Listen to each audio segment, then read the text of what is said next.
Go ahead, please. Let's call the meeting to order. Tony Allegretti, Present. Katrina Kindle, Present. Peggy Patton, Here. Ashley Withers, Present. Ricardo Diaz. And here also.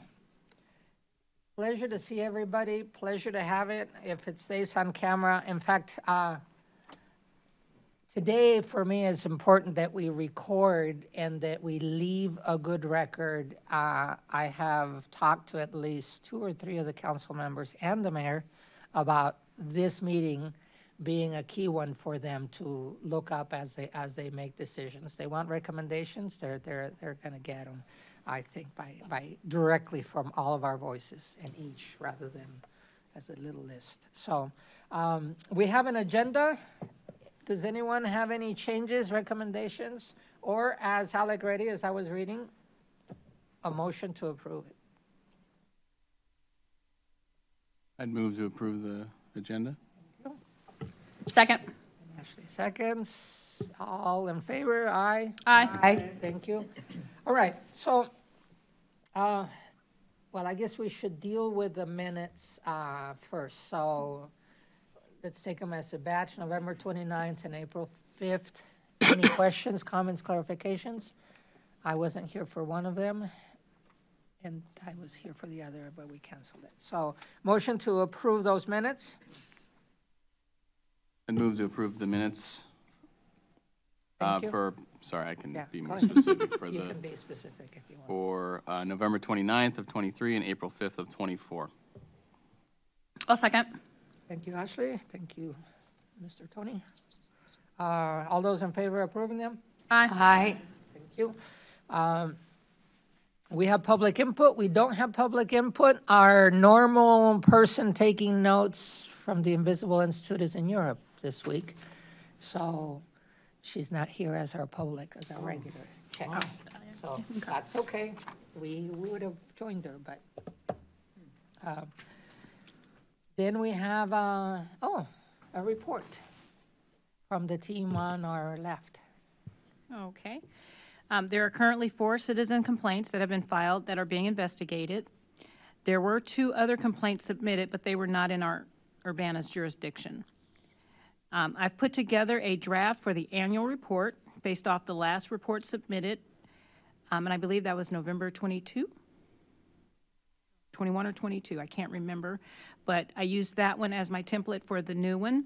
The report covers 2020 to 2023, and then once completed, the board will be all caught up on reporting.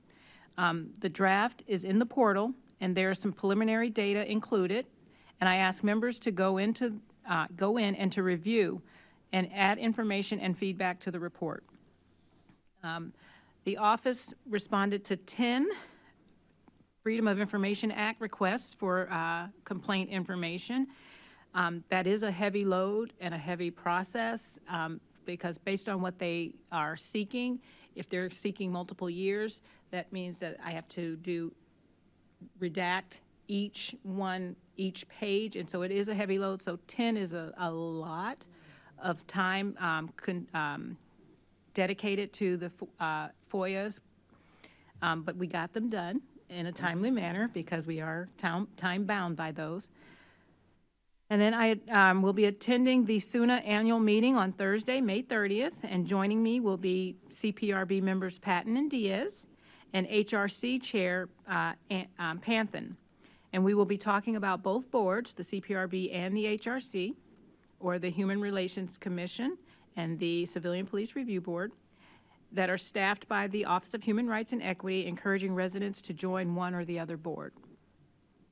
I am continuing to work on an update of the CPRB brochure and will need to update the message from the chair once a new chair is appointed. And that is the end of my report. Thank you. Thank you. Carla, we didn't talk this morning, but I have my intro for the report. Okay. I'll give it for feedback and then I can do, but I've got the full thinking. Do you want to send it to me or do you want to just insert it into the because there's a space there that says from the chair. It's already, well, Yeah, I'll you put can- it in there so everybody can look at it, give us feedback. It's all in draft. But I was asked a couple of weeks back as to, I'm ending after, 10 years or something. And what did you leave behind was a big question that I've just kept in my head. What have I lived through? And I can tell you, just to open the meeting before we get into the heavier stuff, I think I have learned fairness. We have had a heck of a last year, and I struggled both on people asking me to push one way or the other, but ultimately it's got to be fairness for the officers and fairness for the residents. If we don't achieve that, then we have let the forces go into disbalance because we get the full info. We have now a good procedure to have everything that the police has on a particular complaint, a case, and we get to see it all. And if anybody's going to make a decision on whether things went awry, we are it. And so I think we have done that much with the heavy caseload that we did. But I hope that that's the thing that I leave behind. Everybody's experience, we've all done at least 30 cases. That's more than anybody else in all the cities all around us. So anyway, so thank you for the report. That's I'll drop in my words. Can I just get a clarification? I know you asked us to review the annual report. Is there a timeframe by which you would like us to review it and give you comments? And B, what in particular this will be my first annual report looking at. What in particular do you want us to be thinking about or looking at? As I put the report together, there's a lot of information that is missing. And so I need to get that information from the collective of the board. Once you go in and you look at it, you'll see where there's information. It's like some of it should be narrative. And so I'm needing guidance on how you would like to present information, as well as please check my math. Because I was doing, averages and percentages and so I would really like to make sure my math is checked. But it's looking at, once you look at the report, you'll see where the gaps are. There are a lot because I need to figure out what information needs to go where. But I put in the same categories as the previous report. Gotcha, okay. And is there a time frame, like it'd be useful to have our feedback to you by, You want to make that your last, Yes. one of your last edicts? No, I think that we have looked at it. Peggy, you have looked at the raw data a long time ago. right, And so your comments aided in the columns that were created and cross-checks, but is a week too soon? Oh, I think so. Well, speaking for me, I'm leaving on vacation in a couple days, so that Okay. I wouldn't be able to do 2 something. weeks? That's okay. I don't know how long you take vacations for. sufficient, I think. Okay? How long will that give you for, is that Well, your I'll be gone vacation? for 2 weeks, so You'll be I. gone for 2 yeah, weeks? Yeah, right, so. Okay. Well, how about you get it done before you get on your trip? Yeah, Just kidding, yeah, just now kidding. that's not gonna happen, but, okay, well, I'll look at it, I'll put it at the top of my list when I come back, but it When you won't come be back. in 2 weeks. Let's do 3 Okay. then. Okay, today is the end of the month, so the beginning of July, we'll have it done. Okay, Okay. feedback to Carla. Feedback to Carla, the 28th, Gotcha. and then it can be published after July 4th, after we come back? I don't think we'll be ready. Okay.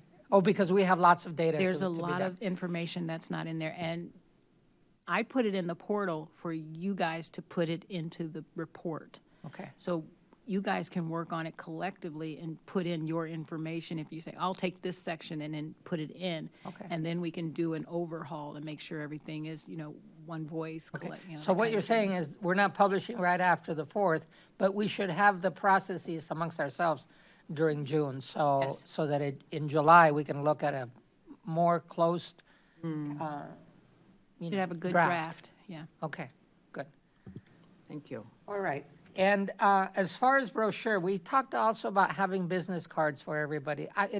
it always bugs me that when we talk to CPRB and I show up to somebody, it's easily blown off unless I have a brochure with me. It's like people still handle paper. So we should, I asked Carla to at least put it in the budget for something.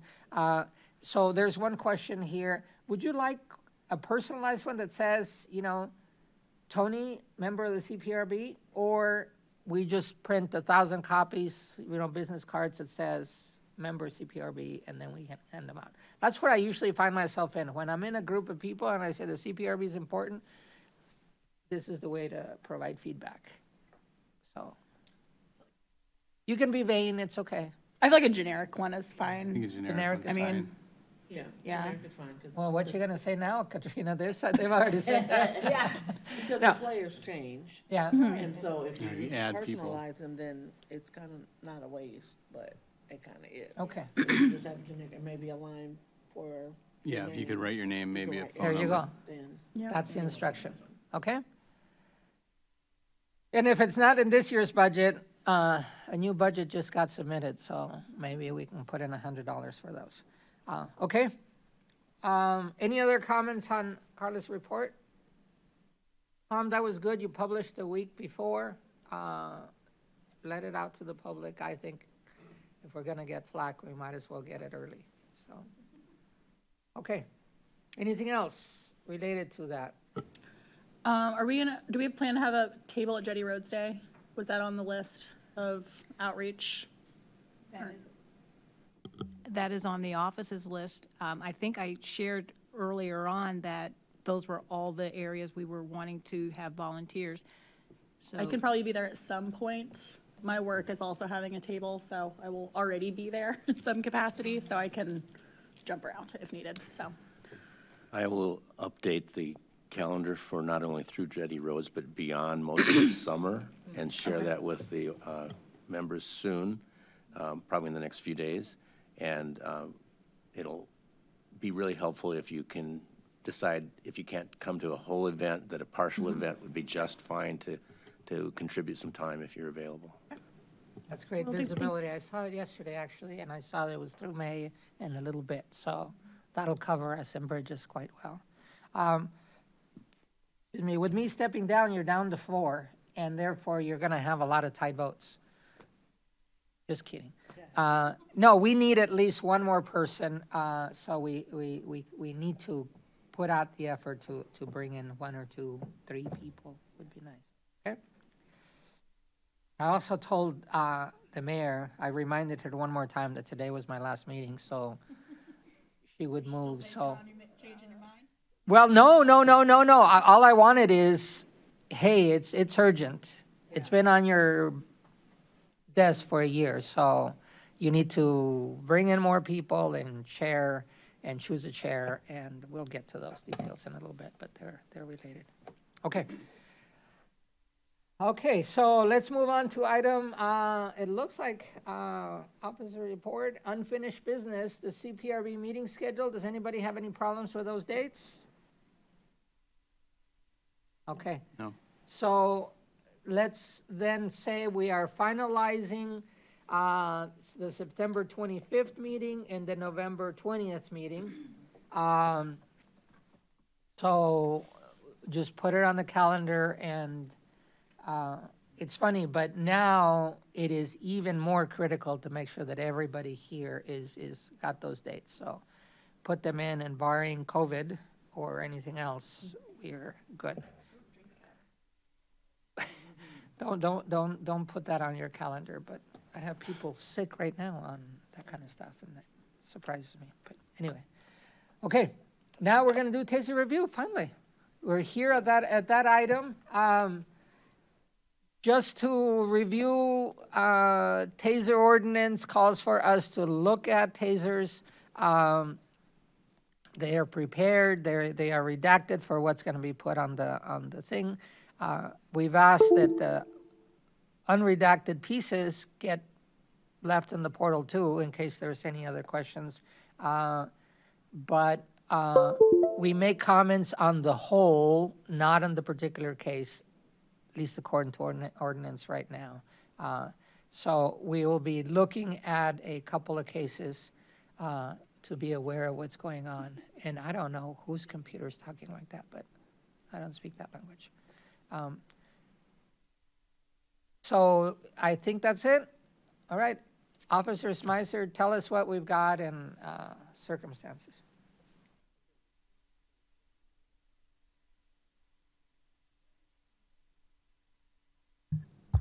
Better? Maybe I should get a little closer. Better? Okay, the first case we'll be talking about, U21-23255. This is an incident that occurred in December of 2021. This was, I will read a synopsis of the incident that kind of lays out the facts. So Arrestee and victim previously lived together and have children in common. Arrestee has previous domestic situation against the victim, and as a result of their dating relationship and living arrangement,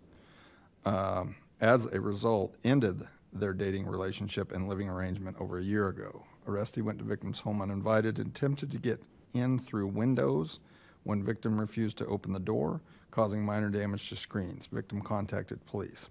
While attempting to arrest the arrestee resisted officers and a taser was discharged. Taser did not attach to arrestee properly, and arrestee then ran from officers. Officers were able to apprehend the arrestee shortly after. After medical evaluation, arrestee was taken to jail. It would probably be easiest at this point just to show the video, the redacted version. And this is from the perspective of the officer that used the taser. And you'll see at the beginning, let's just see. Okay, they need me over there. I'll be right back. You're leaving the apartment.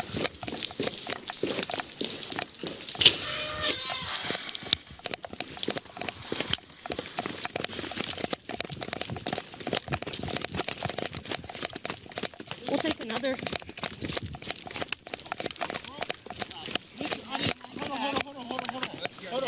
Are you complying, or am I going to have to tase you? I didn't do anything. Put your hands behind your back. I didn't do anything. Put your hands behind your back. I didn't do anything. I didn't. Put your I'm going to tase you. Put your hands behind your back. Hold on. Can you call her out? Put your hands behind your back. Can you call her out here? Can you call her out here? No, not right now. Not right now. Can you call her out here? Can you call her out? Stop. Well, I'm going to tase you in 3 seconds. Can you call her out here? No. Can you call her out here? I didn't do anything. Are you going to continue to resist? No. Taser.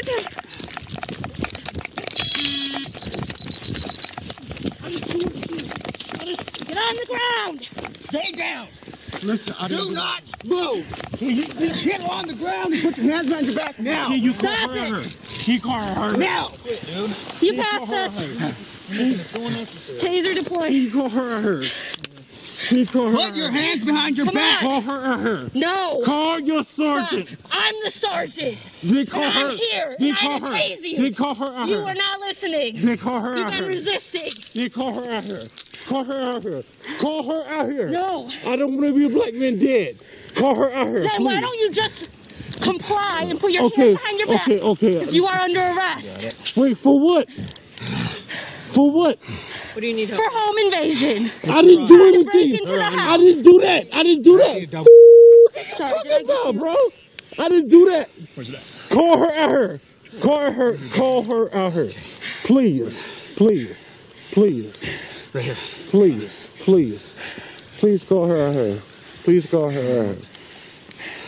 This is the children of this is the mother of my children. This is the mother of my Pull children. up a little more. This is the mother of my children. Please call her. Please call her out here. Because I know she don't want to see. Please call her. Please call her. Please call her. Please call her. Please call her. Please call her. You are not listening to what we're saying. We are not calling her out here. Okay, that's the end of the video. The redacted video.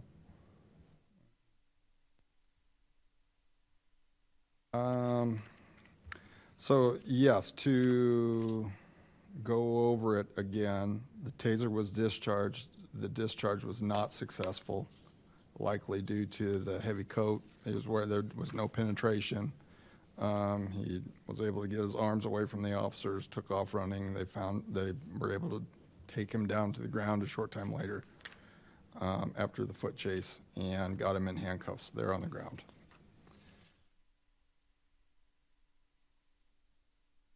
He was charged with home invasion. That case was filed in 2021, and that's the end of my report on this incident.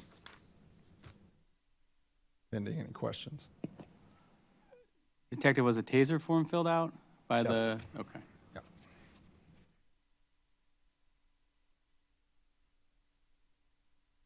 So the taser wasn't effective in this case? Correct. It was not effective, yeah. I mean, I know we're not supposed to talk about specifics in the individual case, but it seemed like the individual suspect kept repeating himself. Was there some concern about mental health issues here as well? Or was it substances? Do we know any of that information? There were no concerns noted in the report regarding mental health issues. I think the issues that were noted in the report is more domestic violence, ongoing domestic violence that. Okay, but nothing outside of that, I guess. Correct. I mean, not that there can't be other influences, but. Yes. Just to clarify, as we look at the video, it takes a little while to adjust, jumping into a situation and then what we actually see. But when I saw the three people and a taser being pointed, the current in the taser goes between the two dots. I mean, if two people are holding a third person, the electricity does not go to the two people holding them. Oh, correct. Yes. So, well, there's no current in the electricity in the dots. That's just an aiming mechanism for where the probes would land, are supposed to land, if it's deployed. And so, yes, you can grab onto an individual who is being tased while they're being tased, and as long as you don't get any part of your body between the two probes where the electricity is moving, you won't get shocked. Okay. So even if it was skin to skin, as long as if you're not in the middle, then you don't feel it, at least at the level of the Correct. individual. Yep. Okay. So just some learning then. I unless somebody else has question, observation. So for me, it's a match between what he's saying, I didn't do anything, to then not obeying when he's being told, put your hands behind your back. And that's what triggers an escalation from that.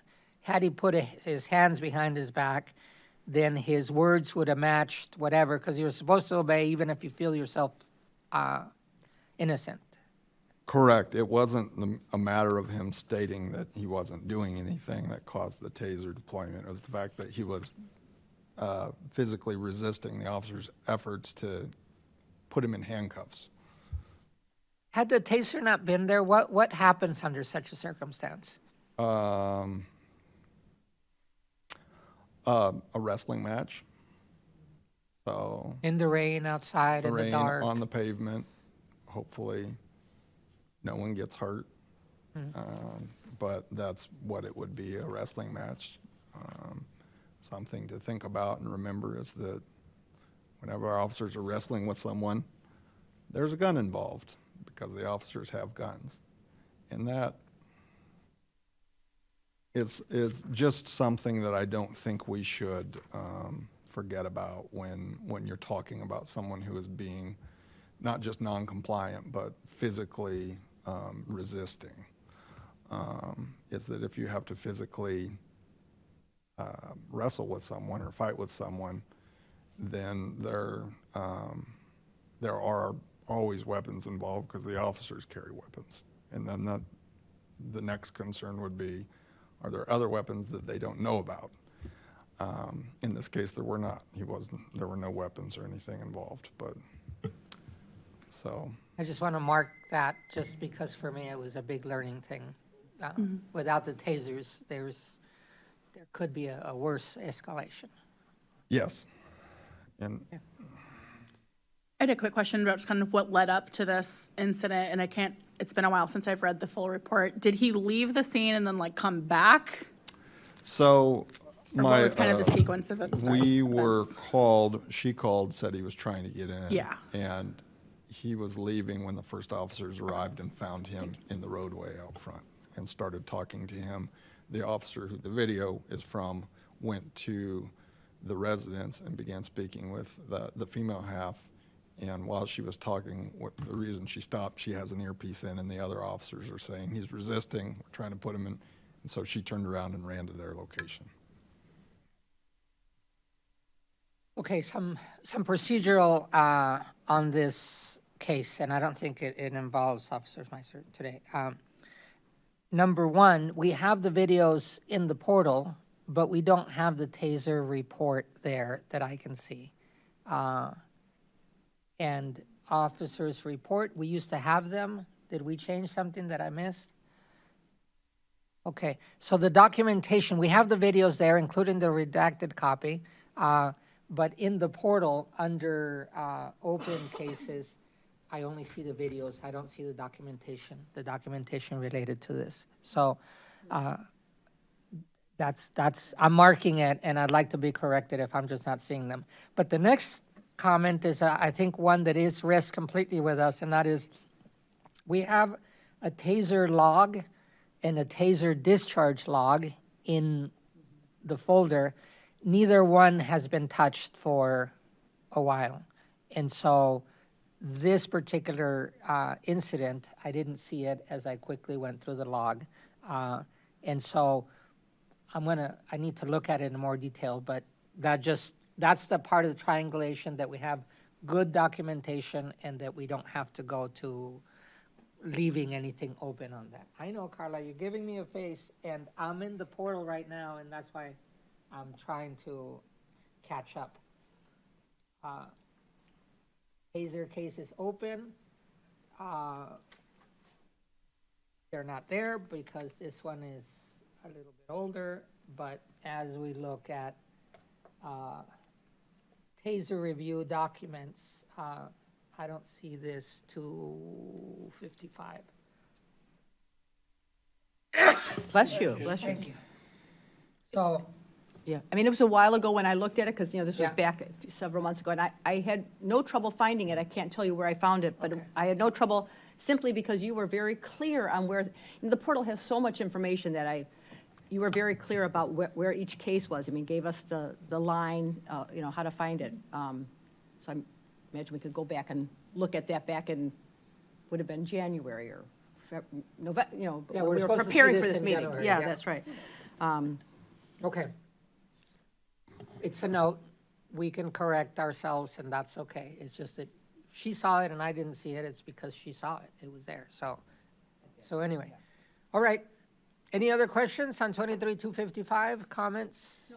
Policy? The only thing I wanted to mention, and I appreciate the officer clearly announced that she was going to tase, gave ample notification, which I know is required.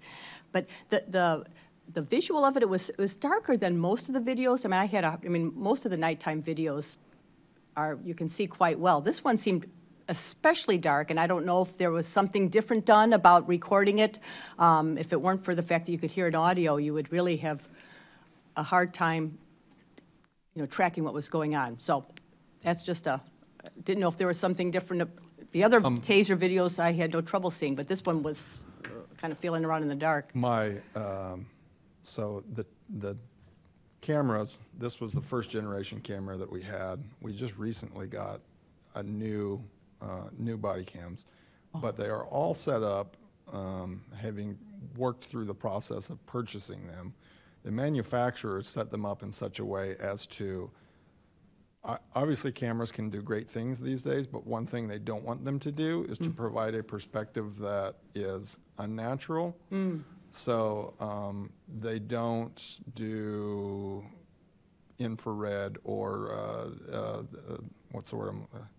Night vision, thank you, or things like that, because it gives the viewer an unnatural perspective because there can be instances where it's essentially a camera with no light on it, with no night vision, with nothing else. So you're kind of seeing what the officers are seeing is the perspective that they want to portray with the video. And on this one, it was a dark street, it was night, it was raining. You had, I believe, headlights behind the person, so you were seeing a silhouette, and that is sometimes what it looks like. By design, okay. Well, thanks for explaining that. sure. That was helpful.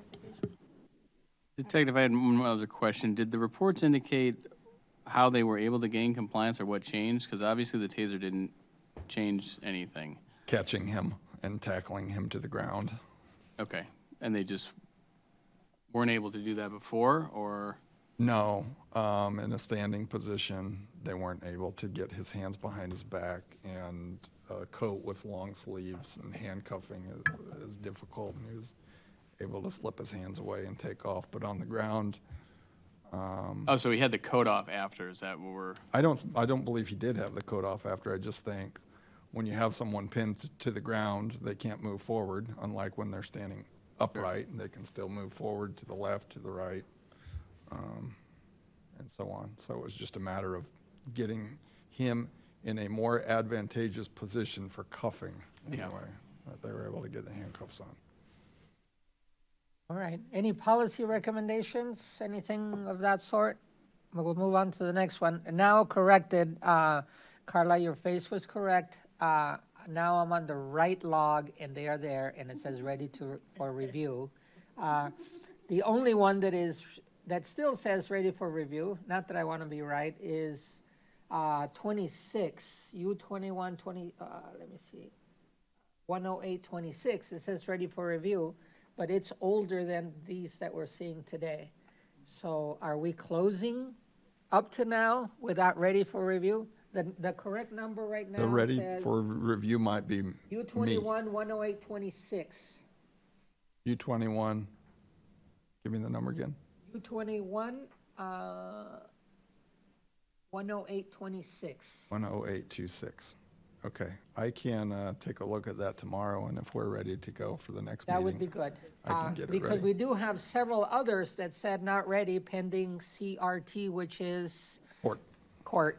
Yeah. They're in court, and so that's the only one that's outstanding that it says just ready for review, but isn't scheduled on today. All right, I believe that in that log, we were working our way through the ones that needed to be reviewed, and these were the two that were cited to be reviewed. That's why you don't see the other one in the lineup, because these two were requested to do next. okay. Well, in any case, we are then ready for 16324. I just have one quick question, I'm sorry. Yeah. Was court proceedings the reason why we're just seeing this one from 21? Or was it just a delay in us? Or both? Okay, Both. just checking. Yeah, so I think it's a combination of things. It's a combination of not meeting, frequently, and then court takes a long time. And apparently there's one that's ready for me to review, so, that one I haven't done yet, sorry. All right, just putting it all out there. Thank you. We're ready for the two perspectives on the next case. Okay, so the next case is an incident U21 16324. This is an incident that occurred in September of 22. So this is, it started as a domestic violence situation. The arrestee and the victim are married. The arrestee did cause visible injury to the victim and was later, that was one of the charges. The arrestee made threats to shoot police officers during the investigation. The arrestee then armed himself with a knife and charged the police with the weapon. A taser was deployed on the arrestee and he was taken into custody. An officer was injured during the apprehension. So again, this occurred in September of 22. The officers were dispatched to an address in Urbana. While en route, Metcalf told the officers that the victim said his husband had been drinking all day and had put his hands on him. He was currently waiting at a business in the neighborhood. They arrived, they spoke with the victim, who explained that his husband had been drinking alcohol all day while he was at work. The last couple of hours, the victim had been trying to get the arrestee to drink water and go to sleep. The arrestee then physically pushed the victim. Victim said he pushed him because he was getting belligerent, because he'd told him to go to bed. The victim took a walk, came back. The domestic violence situation continued, getting worse to the point where the victim was chased outside, knocked to the ground, causing injury to his lower lip. So after they got done dealing with the caller, the victim, they went to make contact with the suspect, the eventual arrestee. They knocked on the front door of the residence. He screams, "Get the expletive away from my door before I shoot you." The officers backed off from the house, called for more units to respond. The arrestee momentarily opens the door and yells for us to pull our guns out, pull out our guns, and close the front door. So as they're waiting for more officers to respond, the arrestee walks outside wielding what's described as a large kitchen knife in his hand and repeatedly yelling, "Where are you all at?" The officers remove their service pistols, pointed at it, tell him to drop the knife. He does not. After several commands, he does drop the knife. So the officers at that point are waiting for more officers to arrive and waiting for someone with a taser to respond to the scene. They're telling him to get on the ground. He's refusing to get on the ground. He's telling them to shoot him, but the officers, once he dropped the knife, they put their service pistols away, back in their holsters. He's taking up a fighting stance, telling them that we can have some fun, balls up his fists. They're repeatedly giving him direction to get on the ground. He does not comply. A sergeant arrives with a taser, comes behind the victim. Victim turns around, still in the fighting stance, immediately deploys the taser. The first one, he can tell, does not make good contact because there's no change at all in the subject's behavior. He deploys it a second time. There is a good contact. He drops to the ground. The officers are able to take him into custody. One of the officers actually got injured during the apprehension from one of the taser barbs that cut him, and you can see him bleeding in the video that we're going to watch. They stand by, they call for an ambulance to come check him out. The arrestee tells the officers, quote, that he was, quote, was trying to take a bullet, end quote. His life was not worth living. He had mental health issues. He wanted the officers to shoot him. They did not. So they took him to the hospital, eventually got clearance, and took him to the jail. We will watch two videos. The first, I believe, is from the responding officer, and this is the scene as they arrive at the house. Nope, that's the wrong video.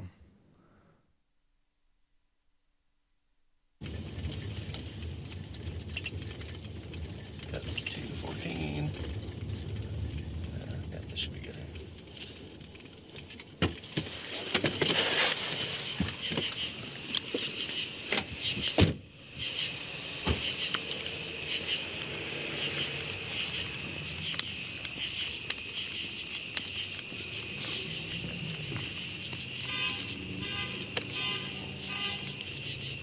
Back at 305, we're clear McDonald's and we'll be out.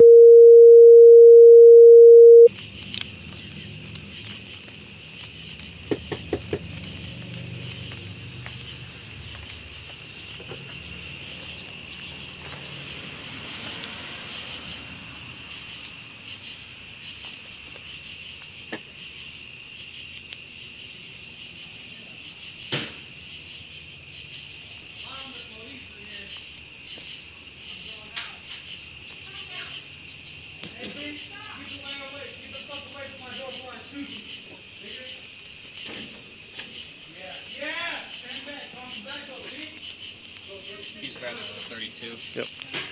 Just back up. Mac had 36 now. What's good? Pull that gun. Pull that gun. What's up? What's up? We'll take more officers here. We're having a male threaten to shoot us. What, you think I ain't got one, huh? You think I ain't got one? Yeah, I see.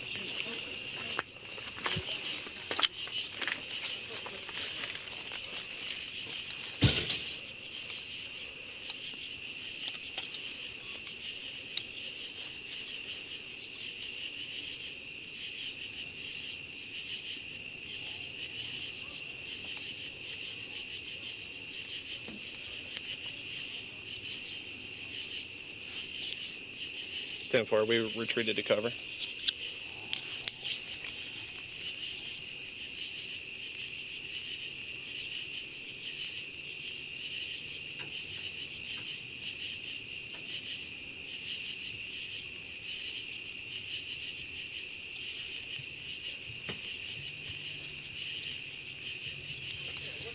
Ten 4.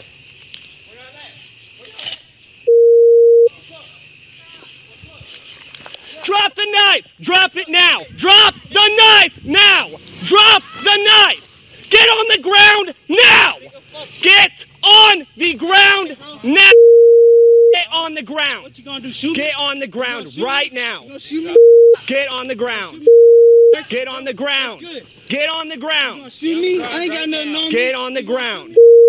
Get on the ground! Get on the ground! What's up? Get on the ground. What's up? No, I ain't getting on the ground. Get on the ground. Now we can get on the ground. Hey, now we can. Hey, we can have some fun. We can have some fun. Yeah. Hey, hold on. Yeah. I better watch our distance. I'm getting you. We need everyone to expedite. He's trying to fight us. Y'all come to my house. Let's call it in. What's up? Back up. What's up? Get on the ground now. We will pepper spray you. I don't care. What y'all come over here for? Where's your top, man? That's all we're doing. Get on the ground. Get on the ground now. Okay. I ain't going. Get on the ground. Why I gotta listen to y'all? Get on the ground right now. We'll talk about it in just a second. Just get on the ground. Yes, you are. I'm detained. Get on the ground. Let's do it. Come on. Get on the ground. Get on the ground. Let's get it over with. Come on. Get on the ground right now. What are you doing? Let's get it over with. Hey, dog. Get on the ground now. Get on the ground. Stay down. Stay down. Stay down. Put your hands behind your back. Do it again. Yeah, do it again. towards me. Turn to your back. Hey, that was nice. I got this one. Yep. That was nice. Like a I ain't gonna lie.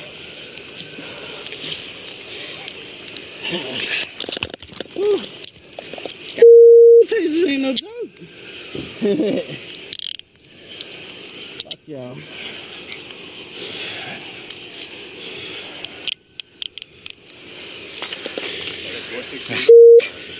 Yeah, we're gonna hobble.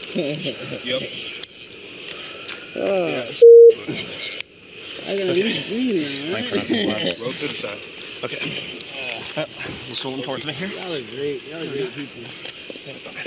All right, it's over, man. Just relax, okay? You're good, bro. Just relax. My husband now, man. We'll get him over here in a second, okay? Just relax, okay? Just hold them there. Yep.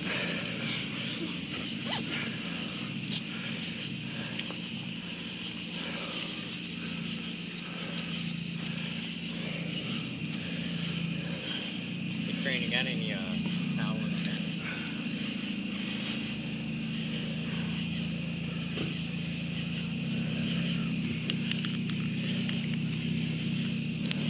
I hate this place.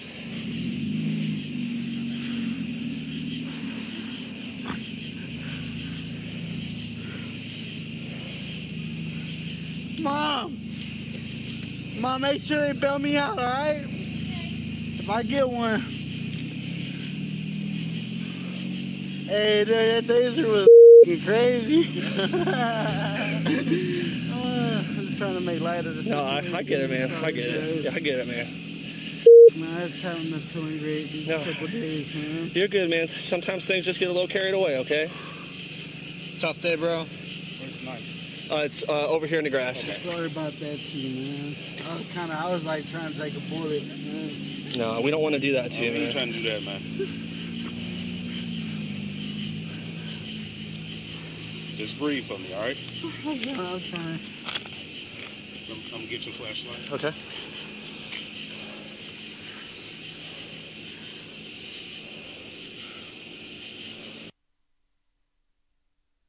The second video is going to be the perspective of the officer, the sergeant who arrived and deployed the taser. So this is as he's arrived.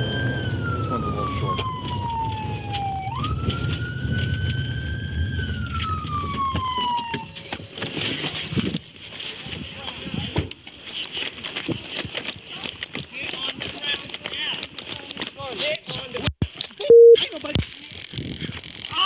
Stay down. Stay down. Stay down. Stay down. Oh, you would do it again. I would do it again. Turn to your back. Hey, that was nice. I got this one. That was nice. That was hurt like a bitch. I ain't gonna lie. Whew. God, tasers ain't no joke.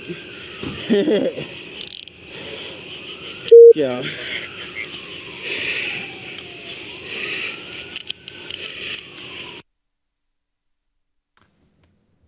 So that is both the perspectives, well, two of the perspectives from that incident. I think I covered everything prior to, so if you have any questions, no.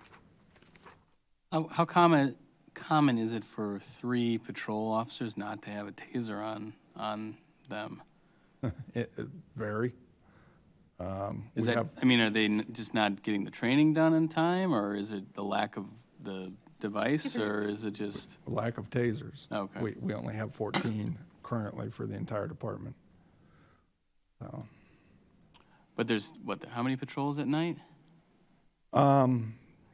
There's 5 to 7 per night, but these are issued like handguns are issued. So they're issued to individual officers to keep. Oh, so they don't rotate? They don't rotate them, no. Okay. So. You guys are making those schedules for officers, because I know they change after so many weeks or months or whatever. They switch shifts or something. Yes. Are you guys keeping into consideration, like, who has tasers and making sure those are distributed well across shifts?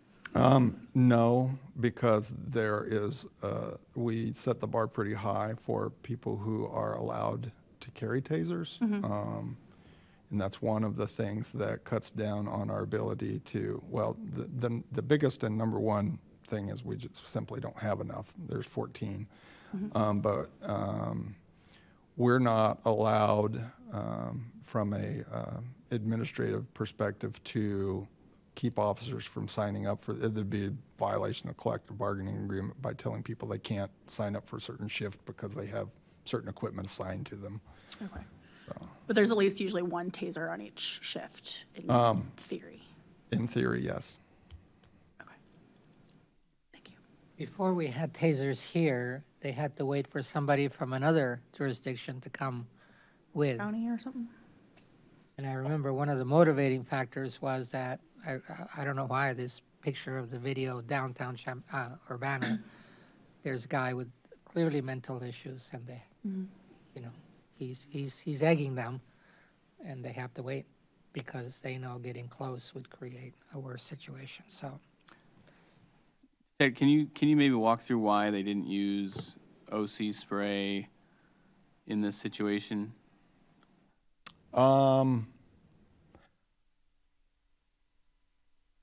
That would be very, if I could walk you through it, but without speaking to the officers directly who are on scene, it's certainly very, you know, Sure, I it's mean, just I'm my sure- opinion. Sure, yeah, I mean, can you just give your opinion as to why they didn't deploy that? OC is typically, it's not well received by officers or the public. It doesn't get used a lot. It's not highly effective. And when you deploy OC, you deploy OC on everyone. There's no way to keep it from not cross-contaminating. You could have used OC in a situation like this. Would it have been effective? Who knows? Maybe, maybe not. But as soon as you spray that person with OC, then you're going to need to grab him, and you've just delivered a pretty potent dose to yourself. So this video is a good example. I believe we talked in the last one about if you're not between the probes. You could see the officers grabbing him at the moment he hit the ground, and you could still hear the arcing and the officers had no issues whatsoever. He was hit in the front, and they were grabbing his arms and putting them behind him, and it won't shock them. So I would also say too, you know, like you notice as soon as the taser was done deploying, like he calmed down quite a bit versus I think if he was pepper sprayed. Sure, you could have agitated him, sure. You know, pepper spray is a that good you're still in pain until you are able hour to. or two of, it's longer than 2, but the first hour is going to be not fun at all for anyone. So tasers hurt very badly. Pain compliance is not, you know, what they're used for. It's the neuromuscular incapacitation, but pain is a byproduct, and they are very painful for 5 seconds, and then they're done. Pepper spray is painful for hours. When the officer got out of the car, he immediately, you know, just walked. No questions. I don't know what dialect was happening before then, but he got out of the car with the intent to use the taser. So what if whomever called him to get the taser, the situation had been different? Because he didn't say a word, got out, guy turned around, and he tased him. He didn't have his knife anymore, so I was just wondering what is the... So I can read the officer's report to explain probably better than I could as to what he observed when he was getting out. Upon my arrival, I saw the officers standing in front of suspect giving verbal commands to get down while trying to maintain distance from him. Suspect had his back to me, and he did not see me running towards him as he was waving his arms around like he was starting to take fighting stance. I could not tell if suspect still had the knife in his hand or not at that point due to the low lighting. Unholstered my taser as suspect quickly turned around toward me and began to take a fighting stance at me. Suspect then started to take steps towards me like he was going to attempt to fight me before I could even give any verbal warnings. Deployed first cartridge, immediately noticed it was ineffective because suspect's behavior did not change and there was a loud arcing sound. Suspect jumped when one of the probes struck him and attempted to charge at me. I then deployed second cartridge and saw it was immediately effective due to the change in suspect's behavior. I saw suspect's body lock up and fall to the ground. Officers then rushed to gain control while he was still under the effects of the taser to lessen the chance of him fighting again. So that's the sergeant's perspective that he wrote in the report. Did it happen very fast? Yes, it did happen very fast, as is not always, but often the case. And so that's a good example of a situation where, based on the information you have provided to you before you arrive, you get out of your car, you've got seconds to make a decision on where we go from here.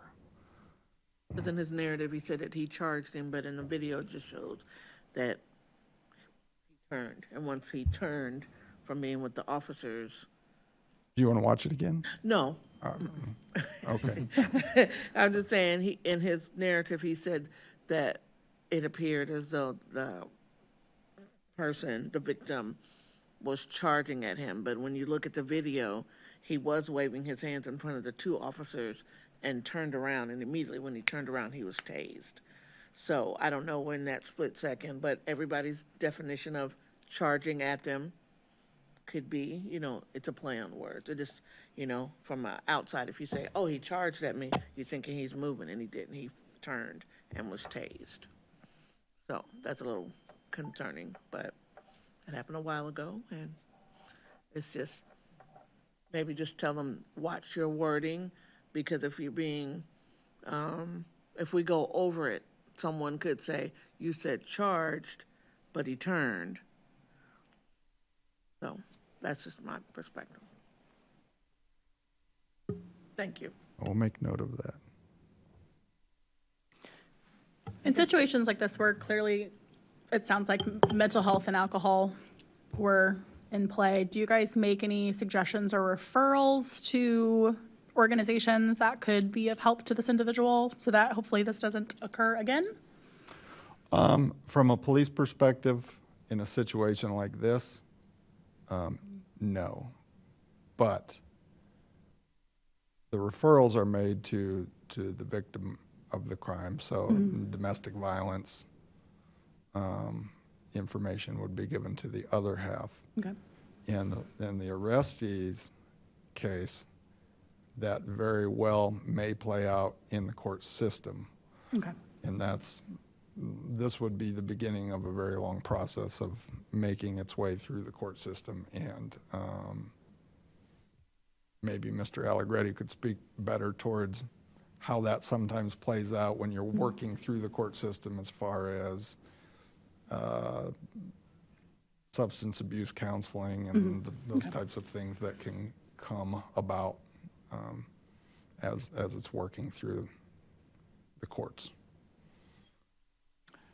I mean, sometimes, you know, this could end up in drug court. It's been a while since I've been in the drug court. There's a new judge, but I know some of the violent cases usually were not deferred there, but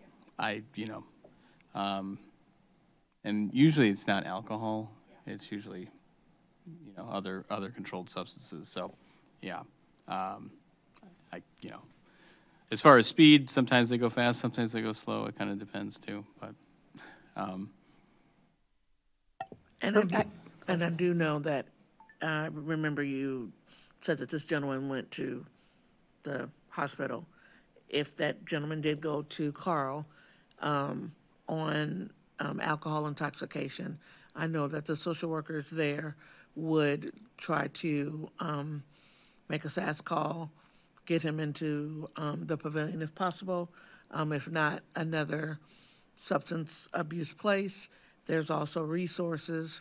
I know that because I'm a social worker in the emergency room. Sure. So all of those resources would be given to him while he's there prior to him being discharged. I don't want to speak for other organizations. And from a police perspective, as he's working through that process, Understandable. might he? But there's, that what we're looking at is a criminal offense and kind of the beginning of that process. Thank you. I'd And make thank one. you, Katrina, for that clarification. Just to piggyback off of what Katrina was saying about the sergeant showing up, shooting first, not really, I mean, it was very fast. That's somewhat concerning. The policy allows it, and that's, for better, maybe for worse, there's a lot of wiggle room. So, there's a lot of things that he can explain as to why he did what he did. Could this have been resolved without a discharge? Maybe. I mean, based on what we saw, it looked like he was ready to go no matter what. But the policy is worded in a way that a lot of things are allowed under the policy. So, I'd be interested in seeing maybe some harder lines as opposed to blurred ones, but I don't know if there's any, I don't know if other departments that have maybe harder lines as to when a discharge can be done, such as requiring an announcement. Does that change the effectiveness? Does that make officers more prone to injury? I don't know, but that's an overriding concern I have with the policy. But in this situation, I think it'd be hard to take a stance that, what was done was not reasonable under the policy.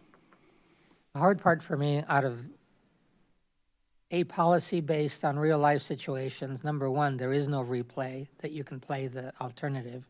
So the only way to come to a conclusion is that you have enough cases that you can say there's a propensity for But those numbers have to be really high in order to pull the right stats. And the number of discharges in a department such as ours doesn't even come close to having, I would say, not even a significant number to make any claims as to which way it would go.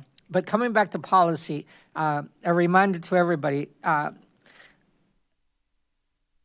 everybody that gets tased by policy, by the ordinance, is supposed to be taken to a medical facility or being checked out. So whether alcohol or not, he got tased, he needs to be looked over to make sure that there are no other issues as a consequence. And so that should be an automatic. It should be in the report that they did do that, as they did in this case. But I want to clarify two assumptions before I almost lost them.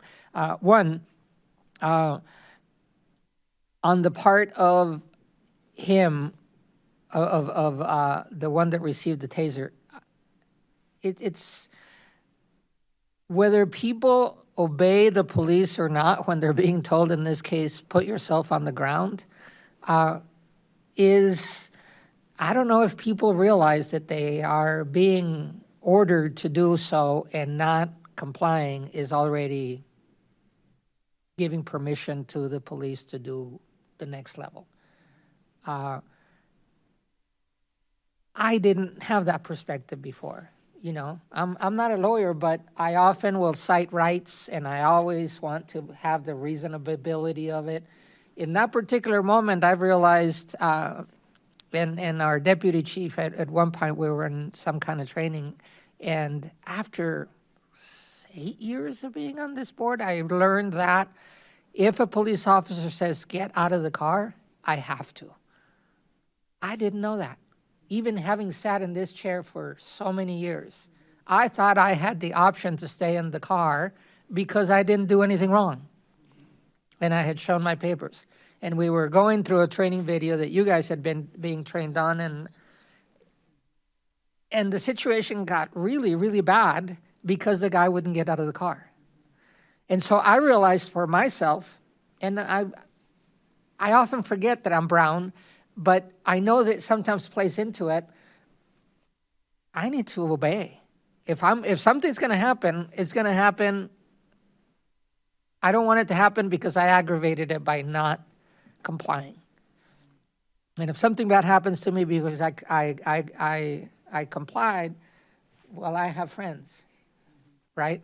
But in that particular moment, I think the public needs to know your job is to do what it is until the cops figure out what's going on. And often it takes a little while because he just arrived, he needed to walk into it. From the officer's perspective, I think that there's also an assumption, maybe it's a learned behavior more than just an assumption, and that is there are some people out there that like to goat the officers, get into their heads, and they take pleasure in it. I have friends like that. We're going to do something just to rattle you guys. And that's the reality. And some guys know how to take the taser right so that they can take the probes off and still create a mess. And I didn't know that until I saw several cases in which people do that, and they have their coat ready for that when it happens, they cover it up and whatever else. So I think because those are based on what we're each thinking, I think education is part of it. A taser is no small matter, but it is such a better one than whether it was pepper spray or some other use of force. The guy didn't seem too threatened to me, but wow, what a difference after the taser. I think we all saw it.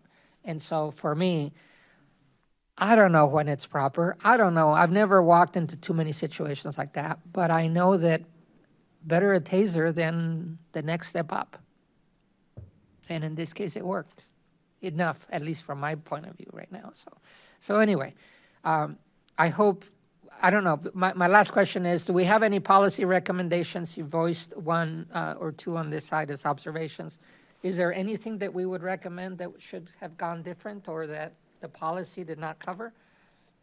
Well, I have sort of a comment and a question, and my comment, I'll start out by saying that I realize that seeing an incident on video is 360 degrees different or 180 degrees different from being there. I acknowledge that. But I watched this one several times back home, and you had several variations of it, so you could see it from longer, shorter, from different perspectives.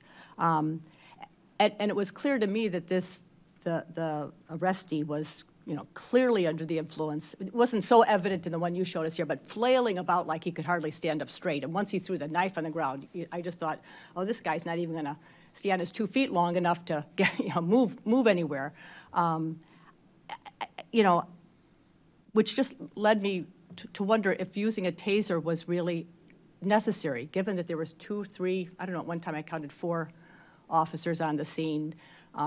He was unarmed and barely standing up straight. And this is more of a comment, because I recognize you have to make split-second decisions, but I guess my question, which maybe it comes to a policy kind of issue, is, is the taser the best tool to use with people who we know are mentally ill and or substance users, which was clearly the case here. And I would venture nearly every taser case I've reviewed since I've been on it, mental illness seemed to be pretty apparent.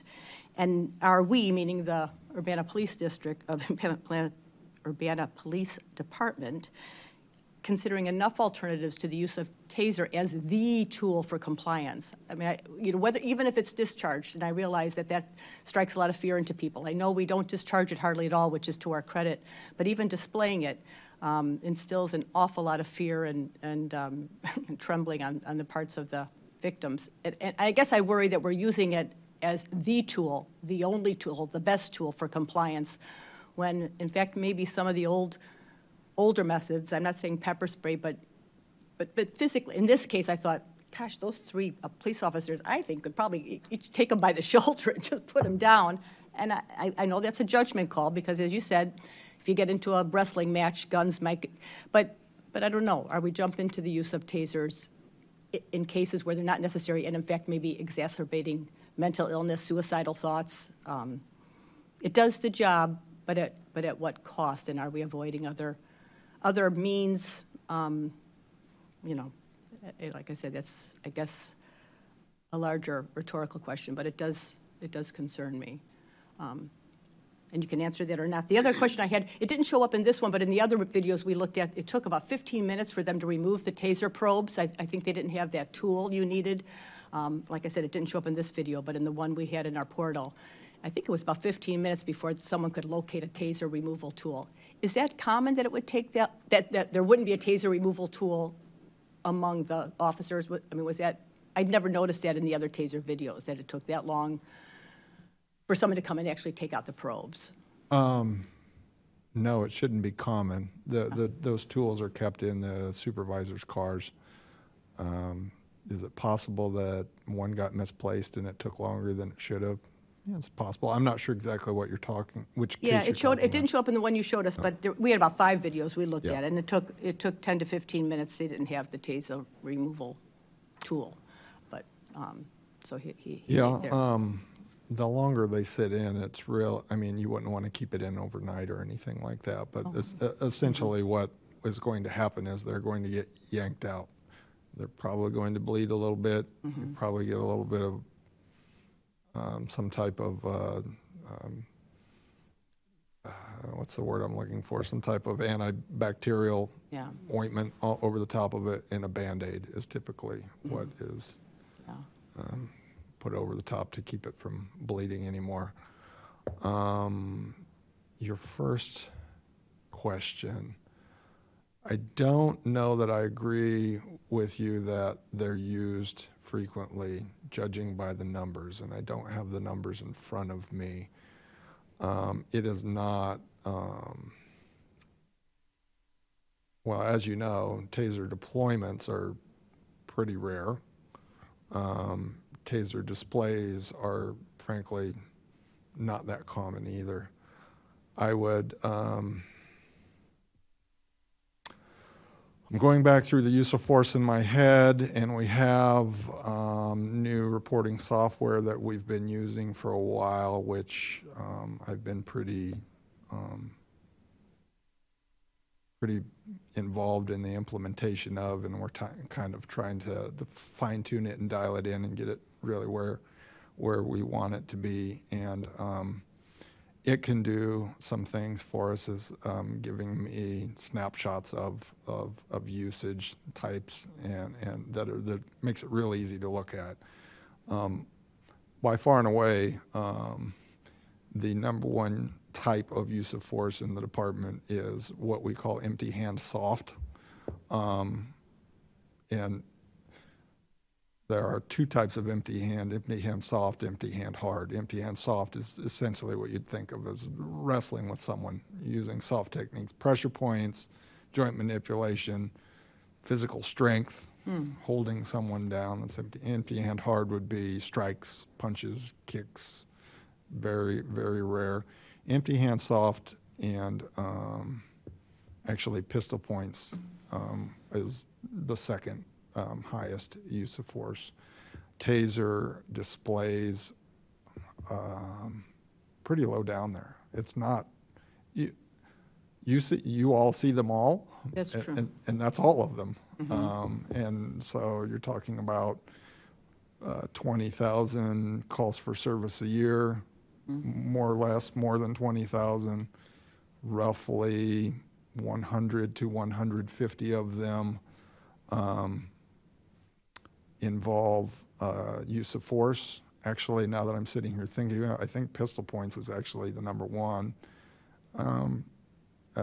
Empty hand soft would be number two. So the majority of those 100 to 150 were not actually touching the person.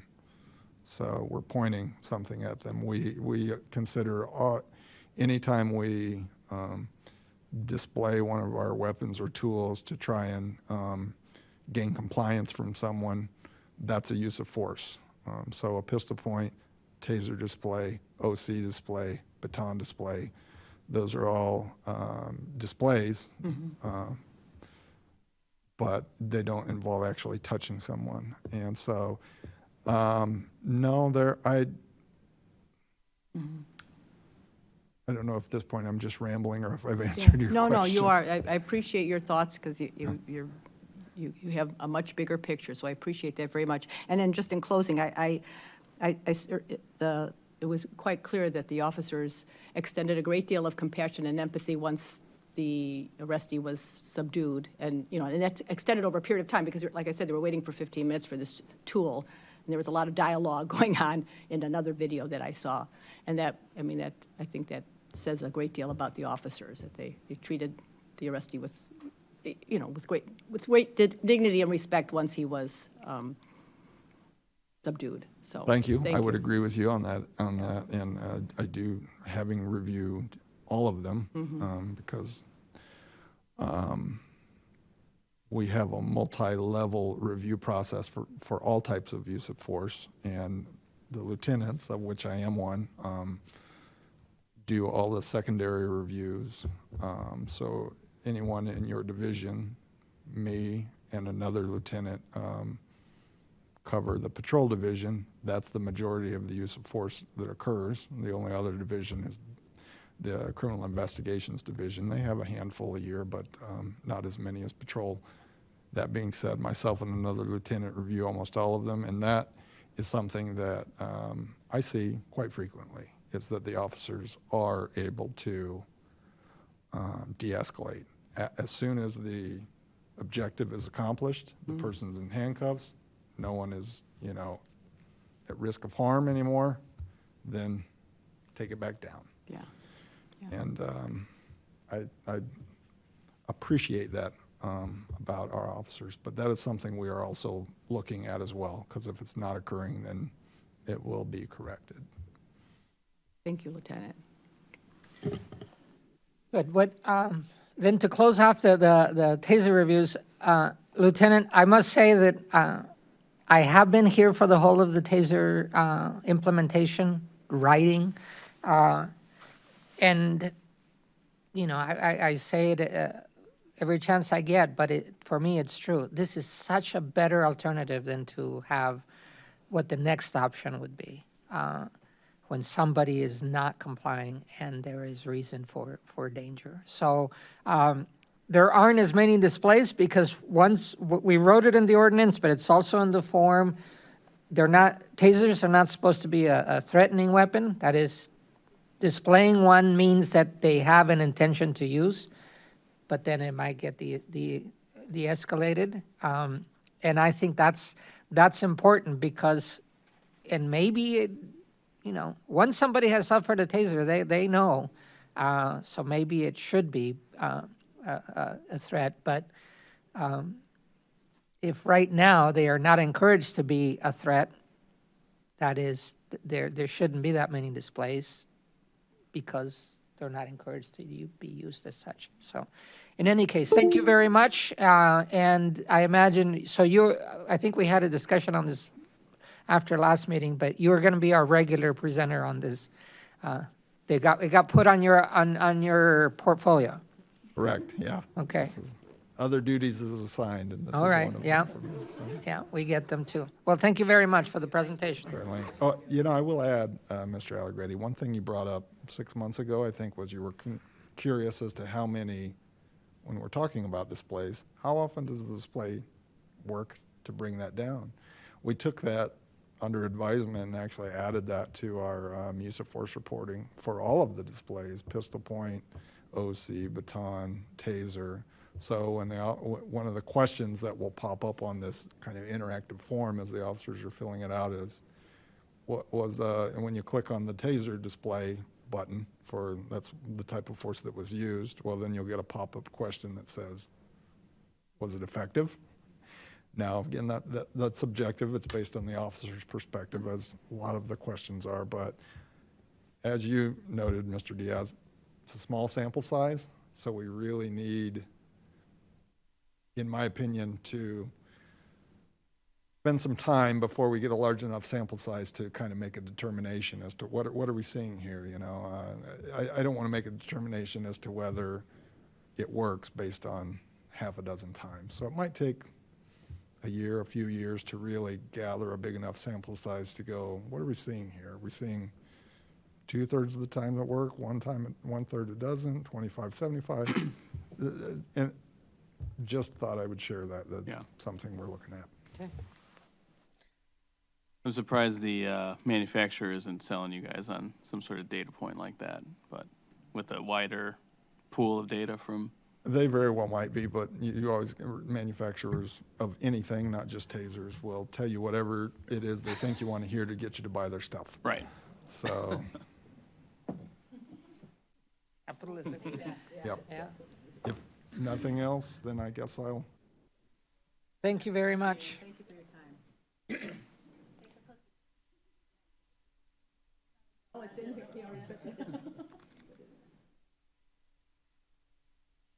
All right, folks. We have a couple of things more to do. I didn't get any new business when I requested changes to the agenda.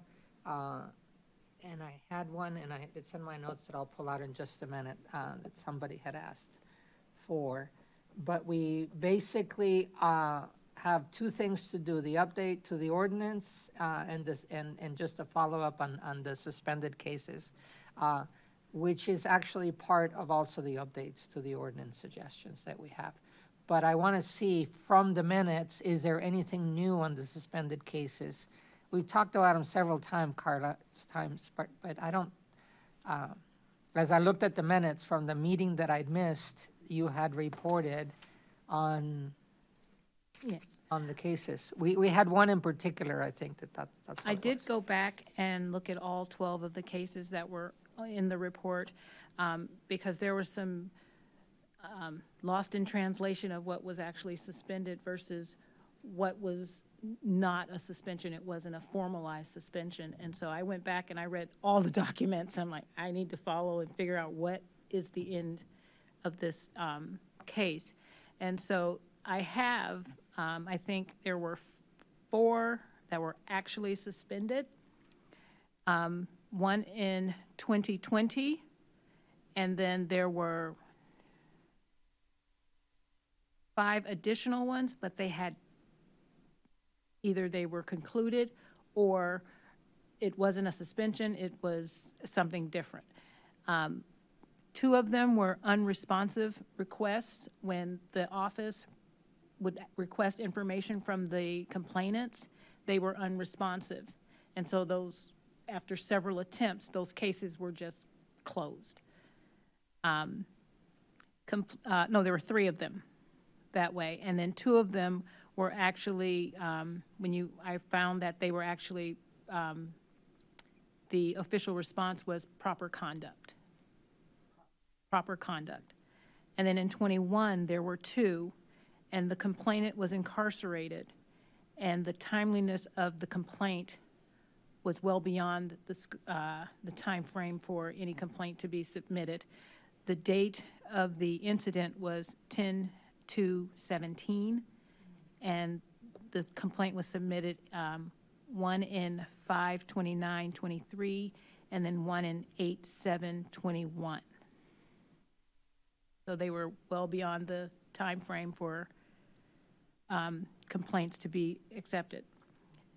And then in 22, there were 2 suspended ones. One was suspended in March, and one was suspended in July.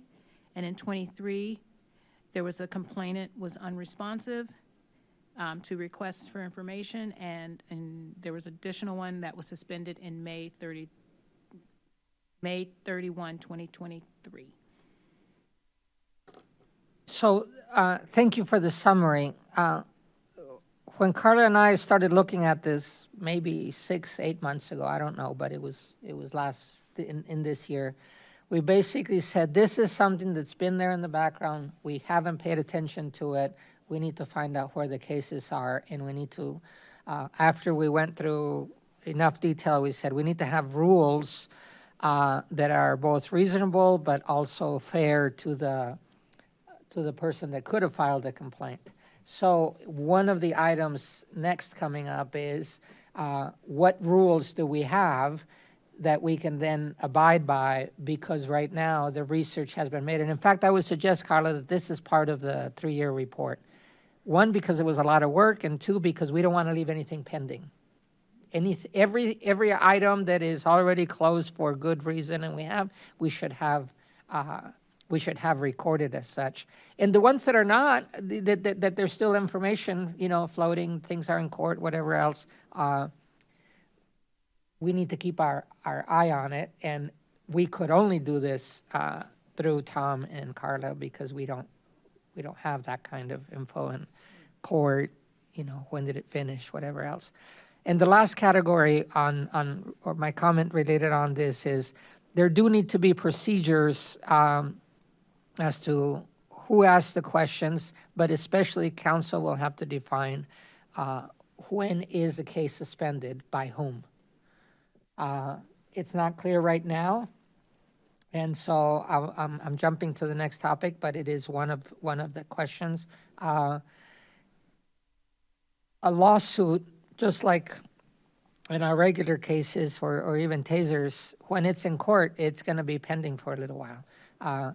But when there's a threat of a lawsuit, 1, what constitutes a threat, and 2, how long does the threat last in order for the complaint to be floating or not accepted? So that will have to be defined, and I'd like for us to come back to that in a little bit. But anyway, thank you. Any other questions about suspended cases? Everybody's good. Thank you. So we're going to go on to, for me, that part for which I will ask the council people to accelerate to. It's 7 p.m. I only sent you a review of the topics, but I'm open to whatever other topics, as long as we get to getting your feeling on record as to how you feel about that particular issue. We don't have to argue with each other anymore. We have informed each other in these meetings, but it would be nice for council to receive what our thinking is as to where we are, because we're probably the ones that have considered these issues the most, both in living through cases, but also in opinions that have impacted our decisions. So if you guys are ready, we can go through those. I'm gonna go through them as I mailed them to you. I didn't share this with staff. It was already hard enough to put it together and be late to summarizing it, so I guess I had it here big. So I'm gonna go through the issue, and then we'll go through each member to say what they think. You don't have to elaborate too much. Okay. Yeah, it's in your email, huh? Yeah, I think it's a list of 10 that I sent over email, just to make sure that we didn't lose any. I decided to put them together. Okay, let me.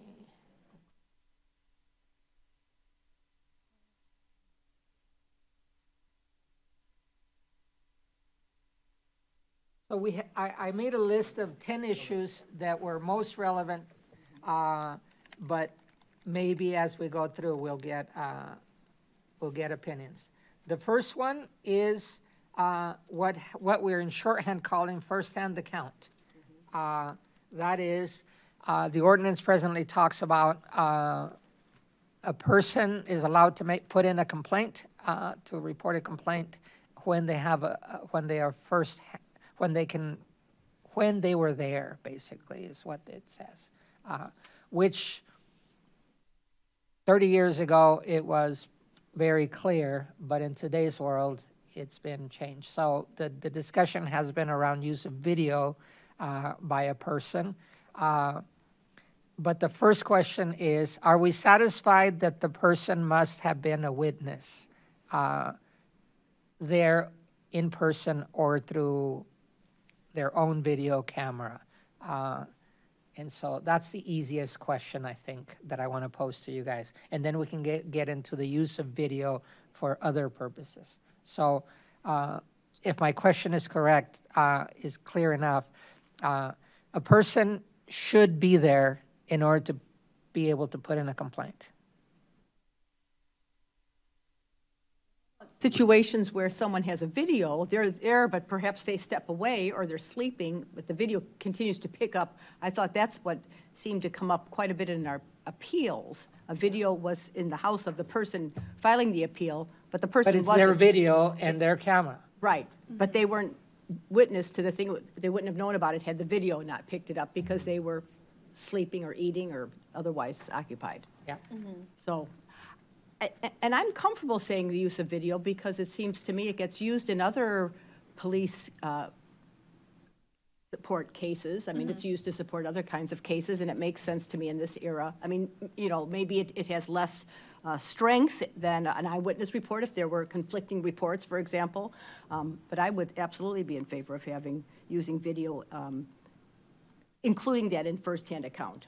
So if it's my video, if I'm understanding you, if it's my video, I should be able to file a report even if I was not awake or if I was looking the other way, but the camera was looking in the direction of the incident. Okay, that's what I'm hearing from you. Okay. Ashley, you want to comment on that particular slice? I agree. I think it would have to be the person's own video. I think because when you expand that to, like, you know, if we're not going there yet. Yeah, if it's a video that's going viral or something like that, like you weren't. I don't know. Yeah. Okay. It gets but if murky, it's your own but video, I think if it's you your own agree with video, I would be in agreement with Okay, that. Katrina, you're there with that. Okay, Tony.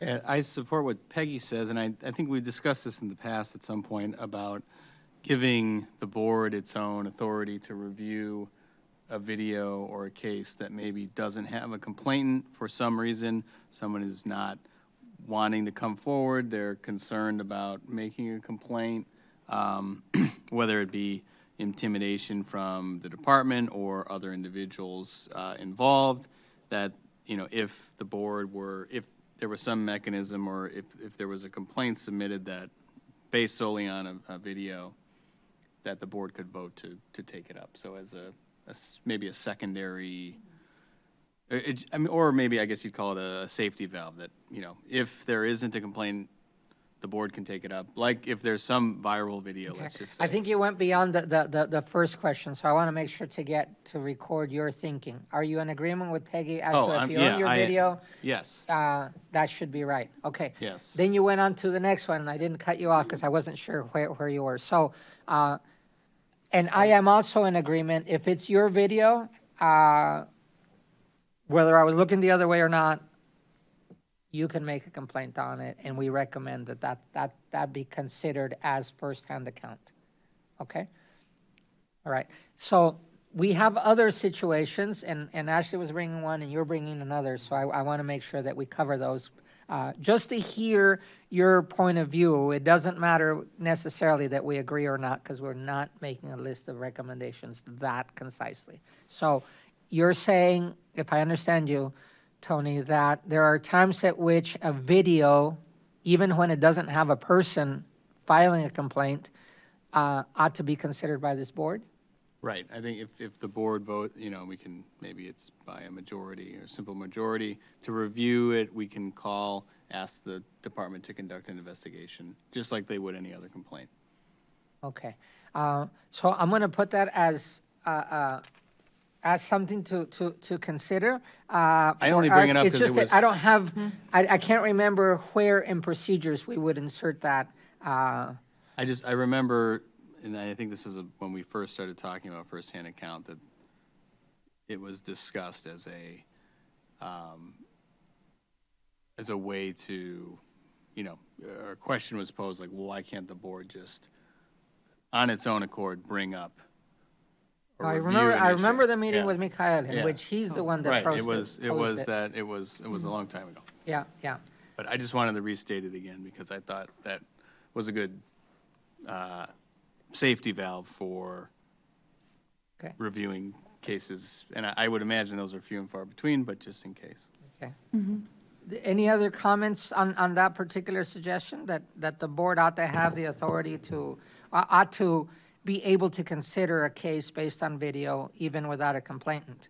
And I understand it doesn't fit into our present boxes, but I just want to record your thoughts. If you guys have considered that, I think I have considered that a lot, and I had agreed with Mikhail that there might be a circumstance and that we might have to create rules for that, but at least that we shouldn't be closed. And this might be kind of getting outside the scope of your definition, but I know we've kind of talked about if a complainant does not give that video then to the department as part of that complaint procedure, what's the department to do with that complaint when there's, no otherwise evidence of that thing happening? Yeah. And should That's we just allow the something. use of that video? I think in our practice, we have said we want all the information before us, and so we said it doesn't matter whether both sides have the same information, we have allowed it. And I believe by now we have also allowed both the police department and a complainant to show video that they hadn't given to each other.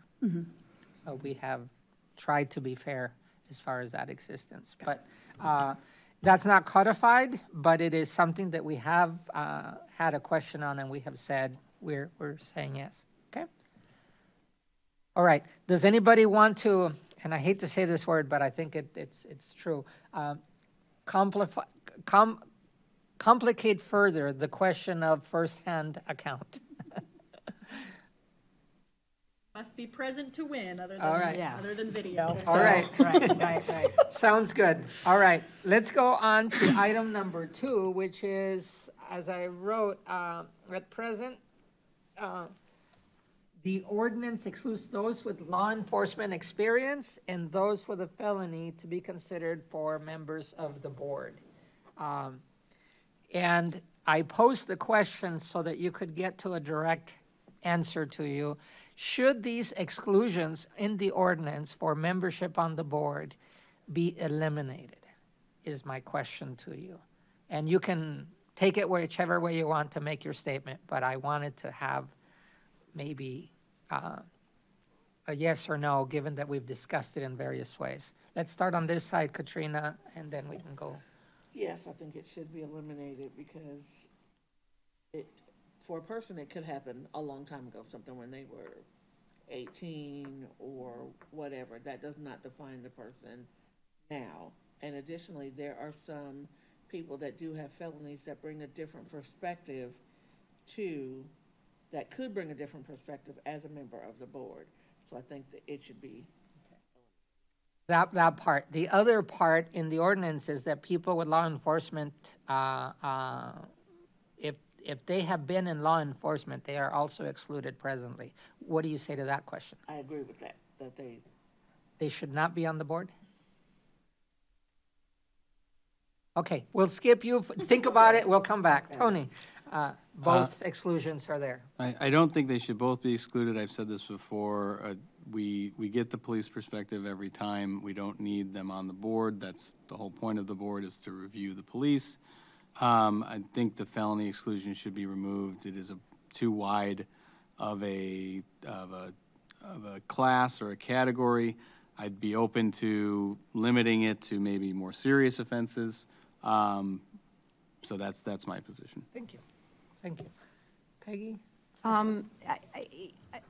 I've thought about this, but it's always interesting to hear how other people are looking at the question, because I have always thought both exemptions should be removed, that people with previous felony and people with previous law enforcement, because it only enriches the discussion.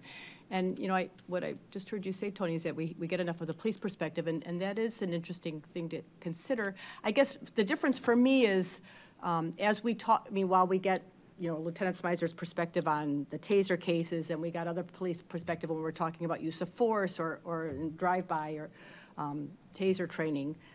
Those are very specific to a particular situation, and I guess what I would hope we would benefit from is, as we talk about these broader policy issues, in general, how do we want our police to behave to improve public safety?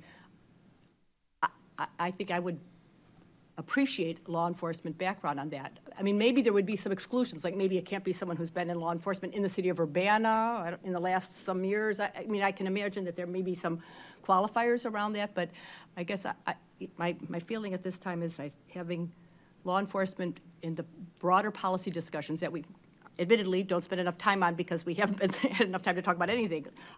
But that's what I hope we would spend more time on, and I think I would benefit from that. Thank you. Ashley? I think my initial thoughts were to eliminate both, but I think Tony brings up a very interesting point in that we get the police perspective in this. I agree with that, and I think if we had better access to the policies and procedures for the department, I think we would have better familiarization with what they're trained on. I definitely agree that we should eliminate the felony one. But yeah, Thank you. That's okay. We don't have to rehash the whole thing. Katrina, now on the police part, and then I'll also put in my vote. I think not on the police, because we're here to review both sides. We have complaints, and if you're complaining on someone that used to be your fellow colleague, are you really going to be a fair and impartial person? Because you used to work with them or you've been through something with them. So I am for eliminating the felony part off, but I don't want to have a police person on the board. Thank you. I'll put in just try not to repeat what you guys said. I am actually in agreement more with Peggy that both exclusions should be eliminated. One, because I anticipate there would be a big fight to exclude one and not the other.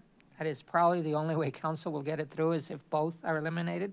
And I want it very much, but my other one is more positive, and that is I have been enriched by I think every person's perspective that I have sat in the board with, doesn't matter what their background is. You know, we have a myriad of people, and if we had all 7, it would be even more rich to have a different angle. It's like the videos that we just saw. We see more of what happened. I have been on the losing part of a majority vote that we've had, and I have seen probably each of you also lose a vote because of your perspective. That is, we have checks within the board. If there was a particular police officer, you know, friendliness, or they saw their things very strongly. Ultimately, we have been on majority sides, and I think that's enough check.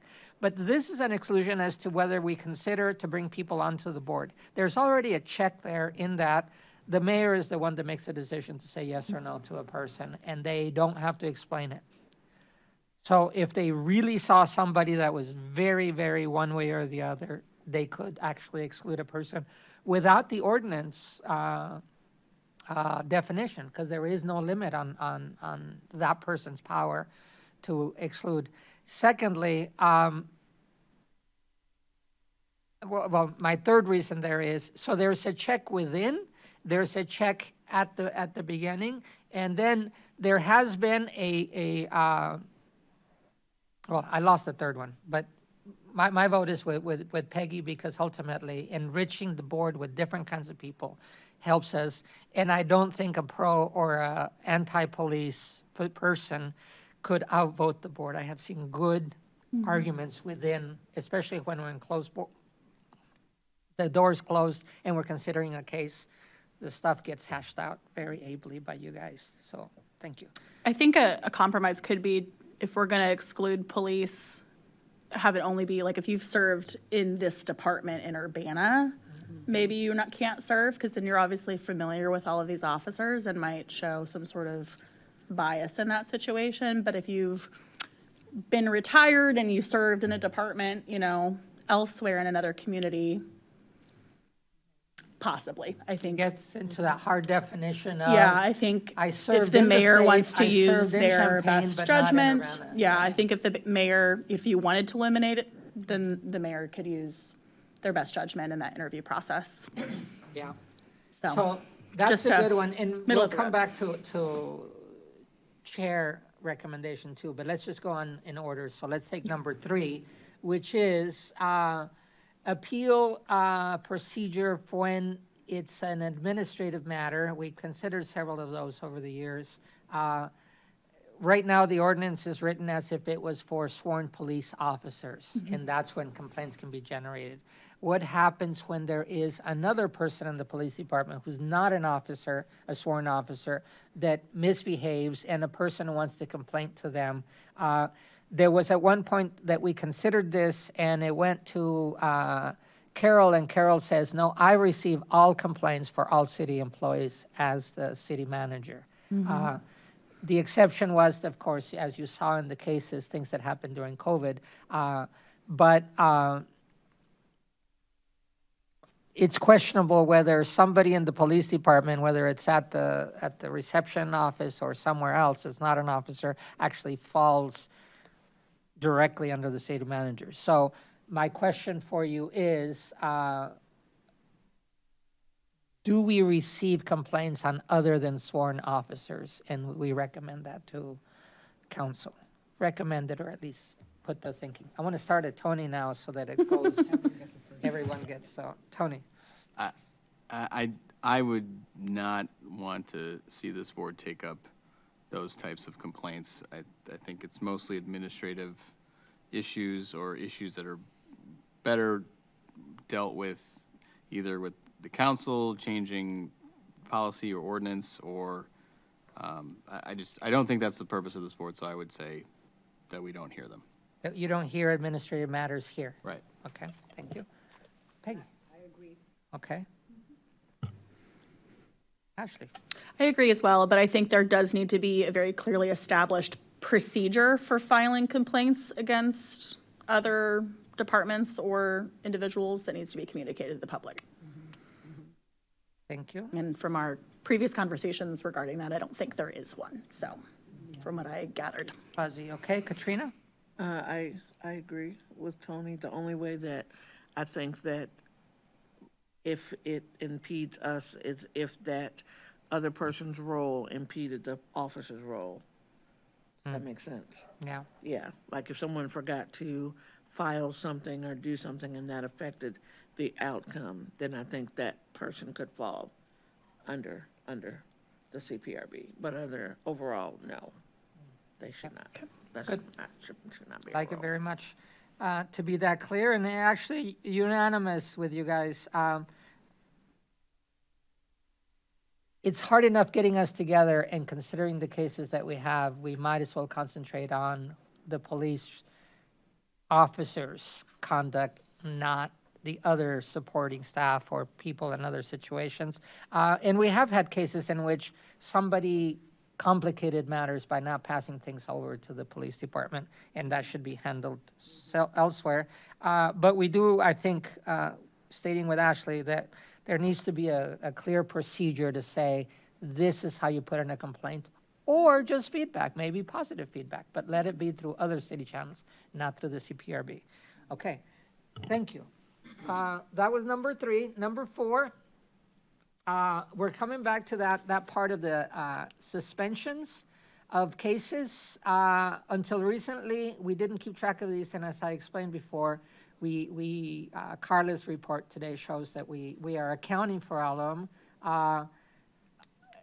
In this part, I want to clarify, Carla, we, in one of our discussions, talked about that the police has a limit on how long they leave a case open before they close it, and I couldn't remember whether it was 2 or 3 years, and then we said that's what we've been following, but it has never been codified, so I want to...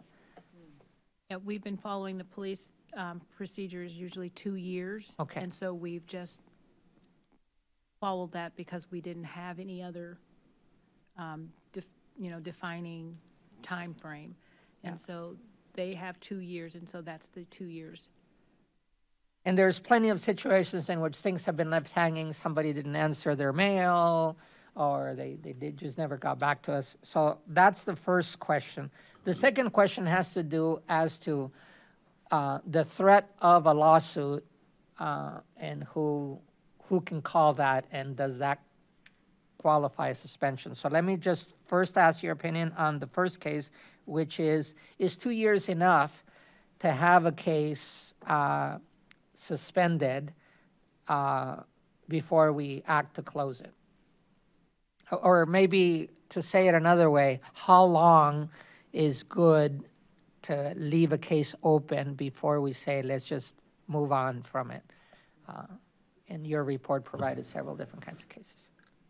And that would be Peggy first. And I have to say, in each of these cases, I feel like I'm not really qualified to answer because I really don't know what the process is, how things get hung up and where they could get hung up maybe inadvertently, nor do I really understand the process of lawsuits, like what implications would be. I mean, I know that's the second part of your question, but I feel like if I were to answer that, it would be based on very, very limited information about the implications or consequences of changing what is already in the ordinance. So not to pass the buck, but I sort of feel like someone who knows more of our legal process and what happens. That's good enough. That's what we're doing. Mm-hmm. Ashley? I feel like I'm kind of in the same boat as Peggy. I feel like I need a little bit more information about the procedure, because my concern would be if a case is suspended, and I know after so many like weeks or months, the body cam footage and things like that rolls off and they lose it. So if there is a complaint filed, are they immediately pulling that and setting that aside? Frozen, so it's not rolling and off. so it doesn't get erased. Okay. Otherwise, there is a rolling use of the cameras. Okay. But as soon as there's a complaint filed, Carla notifies the police department and it is frozen. Especially, if it falls within the time of a complaint that is allowed, right? If it's very old, there might not be any more chance to freeze it because it's been too long, but that's okay. Good enough. All right, so I'm just marking you and Peggy as maybe not qualified yet. The opinion is Need still more information, floating. yeah. Okay, Was good. this a bucket list item, or was this something, an internal? No, this is, I think, item. more of our internal experience and I us couldn't trying to remember if get this was a- everything clean.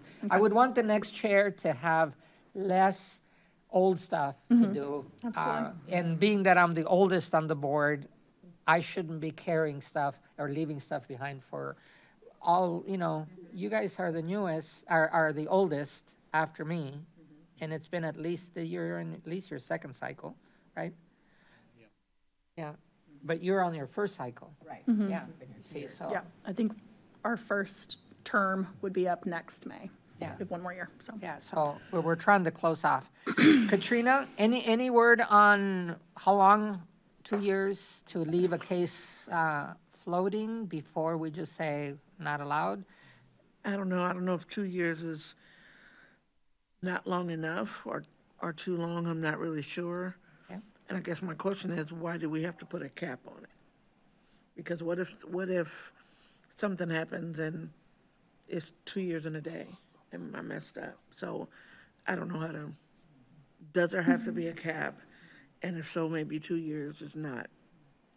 I think 5 years is too long, but I don't know, maybe between Yeah. 2 and 5. Well, being that we Maybe. have an accounting right now for all those cases, we could actually, change our procedures. Right. But right now, it's not Yeah. codified in the ordinance, so we can do as needed. But we'll take it under advisement. Right. Tony? Yeah, I think I'm kind of in agreement. 2 years seems arbitrary, and, I agree with Katrina. Why do we pick 2? Just because the police are doing it? I mean, 5 years I think could be fine, but maybe some actual better information is. Sorry to interrupt. I just remembered that the reason for the 2 years is that that's the limitation where someone can bring a civil suit against Oh, okay. the That's, police. I So kind of that's why thought it's the maybe 2 that's years. what the I'm the sorry, I issue didn't was. tell you that earlier. Even so, I mean, any amount is going to be arbitrary, but maybe a better, more, I'm not remembering the term, informed decision or informed guess would be better left us. I don't know. I guess. That's I okay. think 2 years seems arbitrary. I would defer to longer just in case.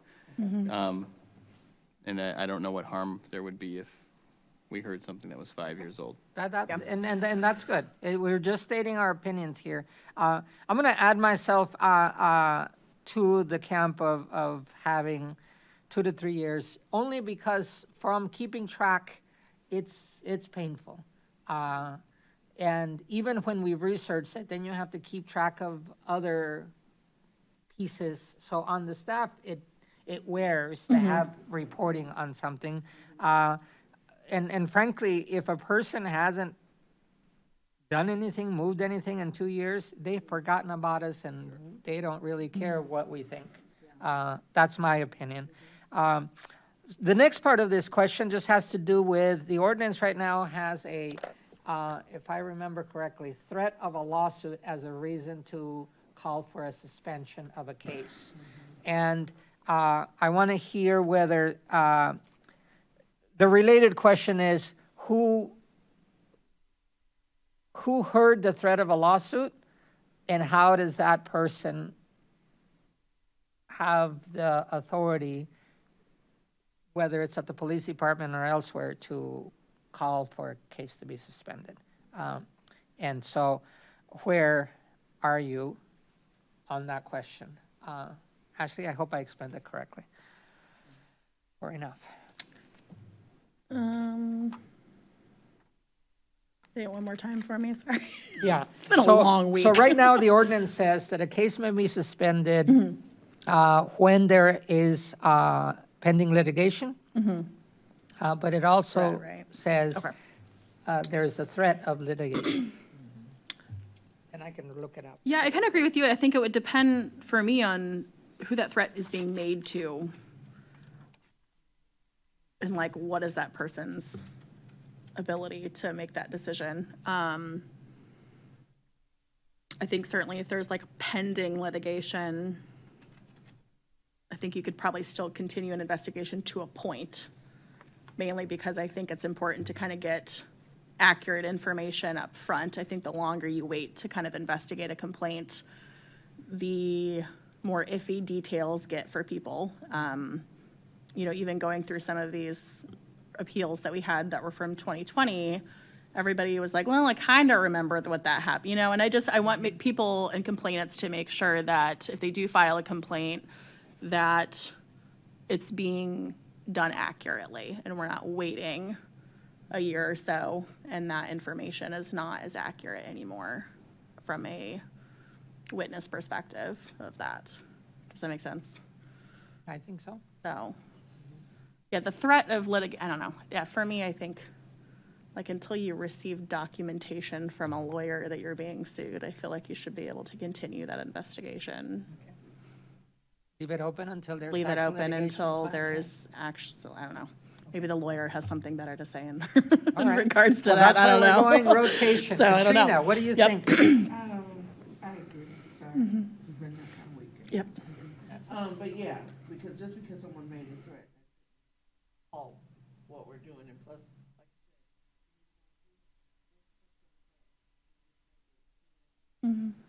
affect how we talk about it or not talk about a case. So you need more information on.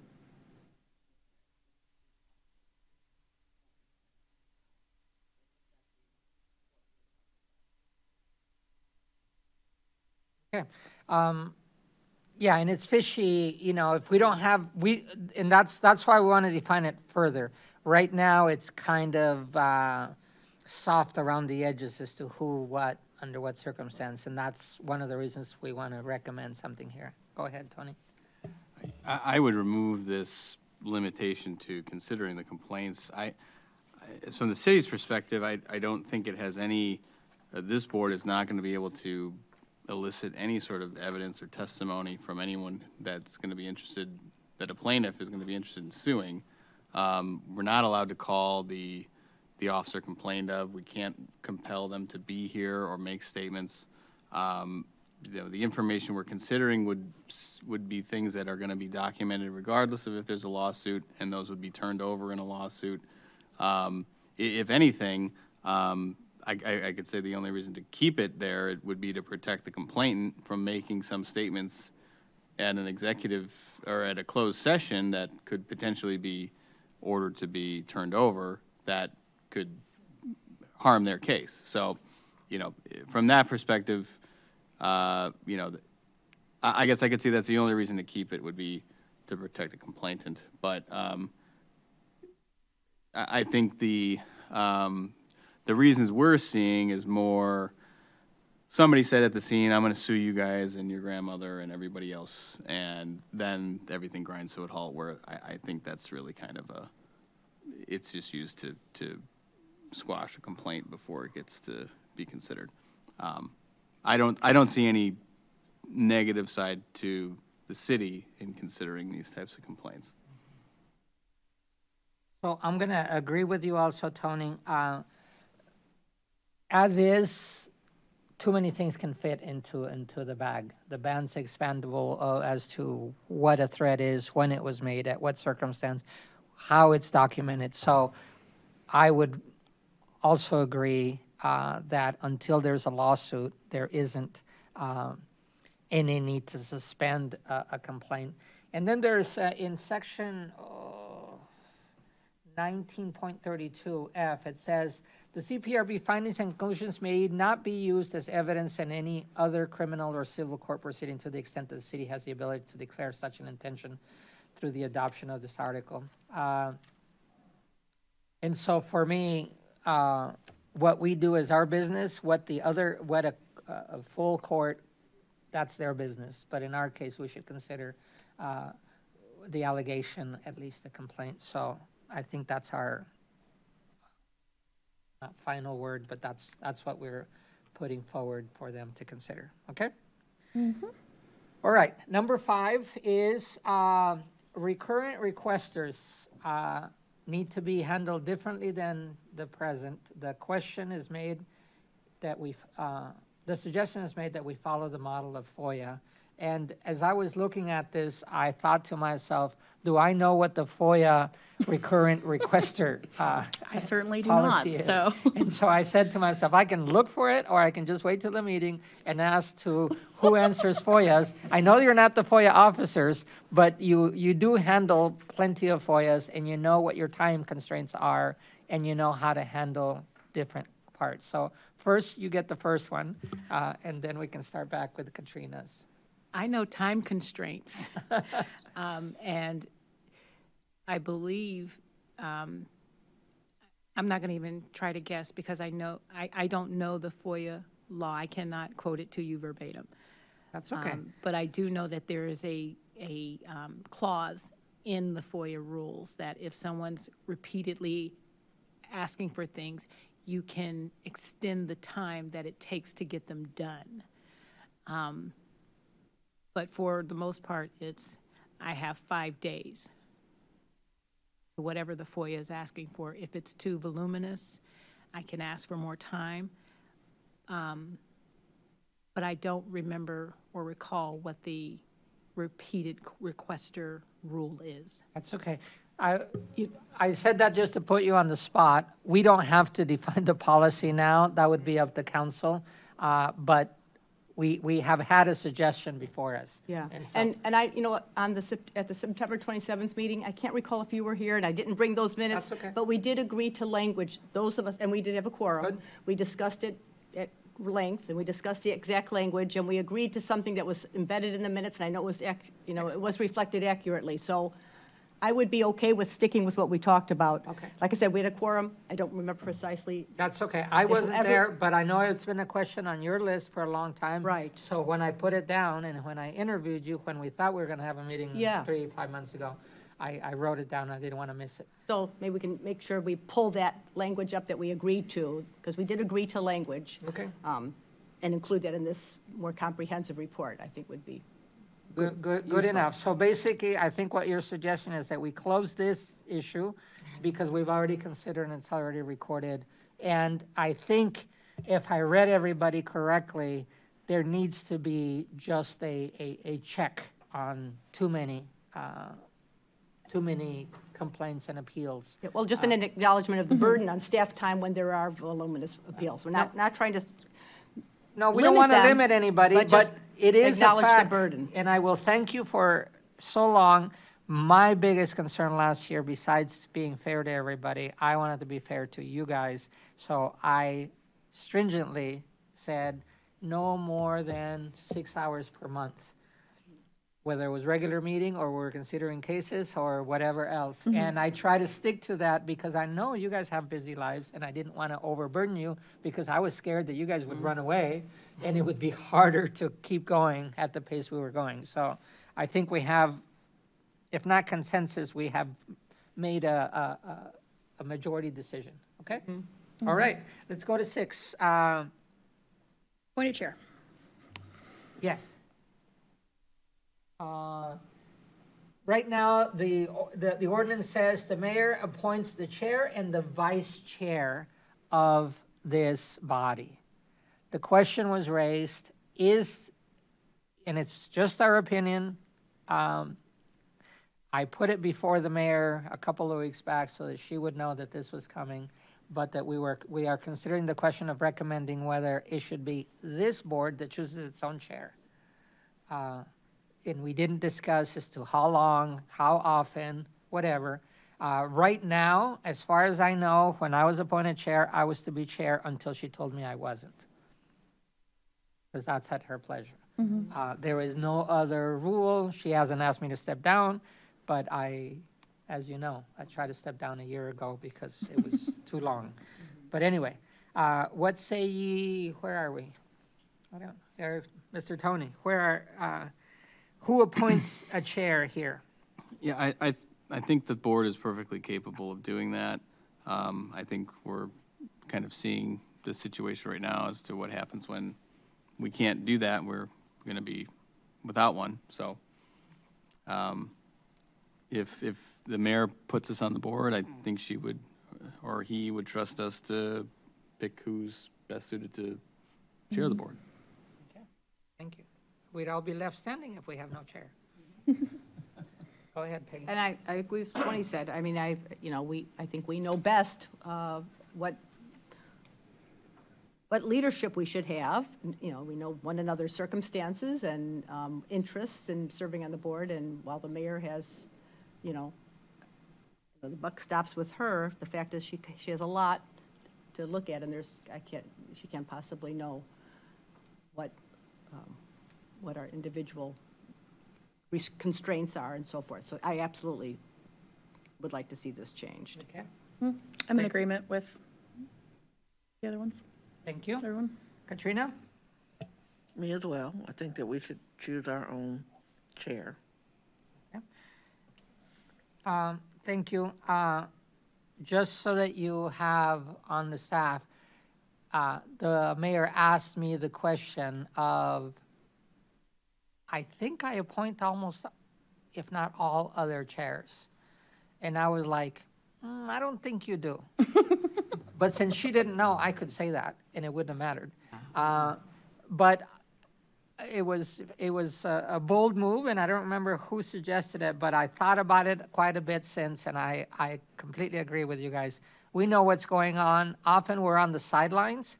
We're not in the loops of the rest of the stuff that's going on in the city, or even when they're talking about us.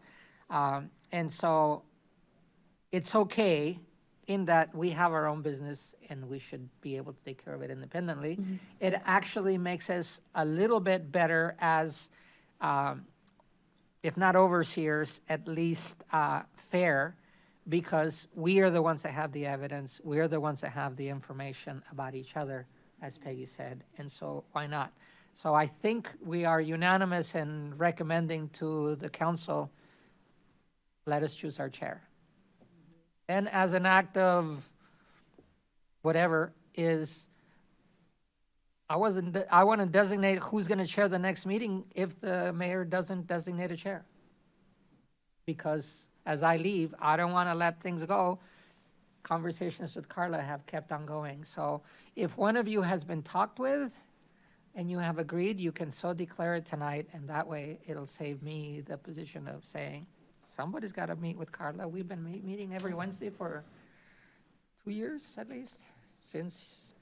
Although it's probably good to clarify whether a weekly meeting is essential or not. Oh, I agree. Because that's kind of, okay. Completely. We have skipped a few meetings because we call each other and say, I can't do it today. But yes, it was unnecessary. Last year, it felt like it was necessary. So, okay. Is that enough?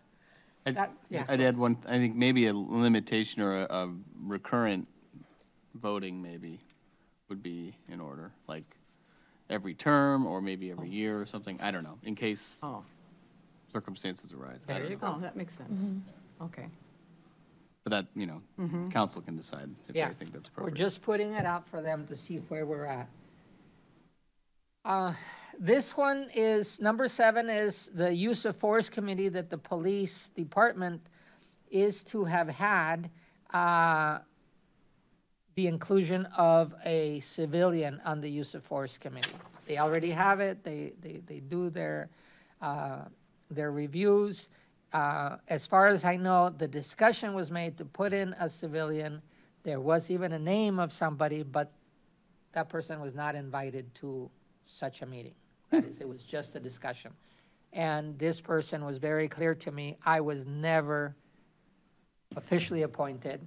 I was just talked with, and I was never in a meeting. So the rumor that went around that there was already that position filled is not true. So, so the question then comes back to, what do you think about one of us recommending ourselves to be that person, so that we could right now start getting it in the council's mind that this needs a person there. The use of force committee having a civilian, and that one of those civilians be one of us. I see, okay. Thinking out in that way, that we would be the civilian, I think it's wise to have a civilian on the use of force committee, and if that makes more sense from the, I think I support that. Okay. I thought this was instead of a Another civilian, but no, this would be the civilian, so. The civilian, in that if we were 7 and one of us had the time, we would either volunteer or appointed by chair, but there is no one else that gets trained as much as we do. And even then, we feel like we need more.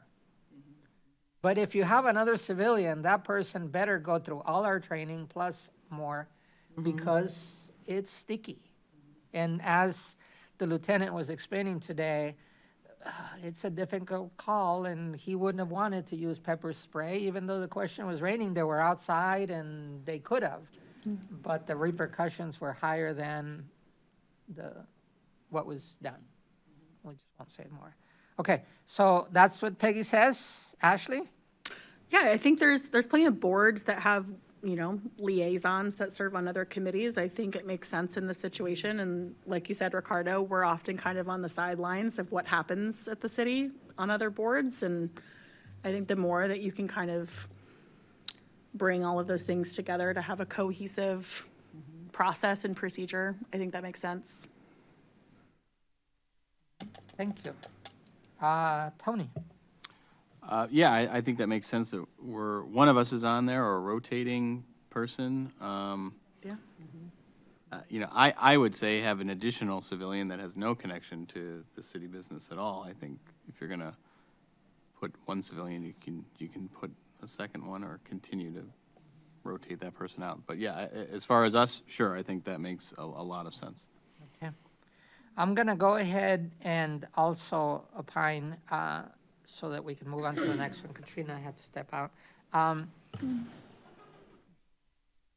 I also think, and I don't remember where this proposal came up, but one of our limitations as a board has been that we're basically an appeals board. People see us and ask us questions as if we were actually an oversight board to the police. And sometimes people act as if we're not doing our duty. But the ordinance has been very clear as to the many limitations that we have. And yet, even what we're supposed to do in education, we don't necessarily cover that as well. But it would seem to me like without breaking and changing the ordinance or the format of us, we could be more responsive to the public if we were there where the sausage is made. So why not? And I really do believe that respect for this group, we have been through quite a bit, so we would know. Katrina, you want to give an opinion on whether there should be a CPRB member at the Use of Force Committee and the Police Department? I think it would be a good idea. Okay. I'm always about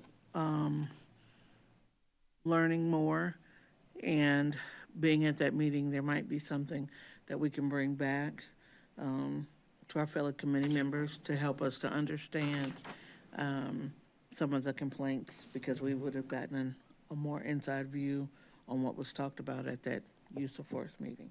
Okay, thank you. Well, especially if there was a complaint generated after use of force. Yeah. Yeah, that would fit us too. That's a good reason too. All right, thank you. Number 8, we're going to 10 unless you guys add something more. Right now, this question has come up over the last couple of years. We have been many times not had enough quorum because we don't have enough people here. So the suggestion was made is, should we not have, or should we have, a way to off-ramp one of us when we're just not showing up? There are plenty of good reasons that we have not been able to come. I have been in there. I have been waiting for a plane when I'm supposed to be here, and it doesn't happen. So that's the first question. The related question is how much? We officially have 4 meetings a year, and if everything works right for the next chair, that's all you will have. And so missing a couple of them is missing half of the regular meetings. So first, on the question of should we have an off-ramp, and 2, if we say yes to that, what seems reasonable? Okay, Ashley first. I understand the concern and why this was brought up. We have had an issue with maintaining quorum in meetings and accomplishing things, but I think if we're booting people off, then we have a bigger issue of not having anybody on a board. We are a volunteer board, and we all have lives and emergencies and children and things that come up.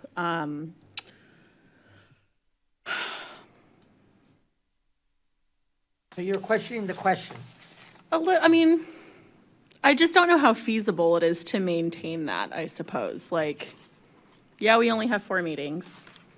So I would hope if you're committing to be on this board, like you're committing to be here. But we do all, like, we all have lives. We all have jobs and children and families, and sometimes last minute we can't make it. And if we're eliminating members, then we're gonna even have fewer people on this board. I think if we had a long waiting list of people like itching to be on this board, like, I think it might be a different story.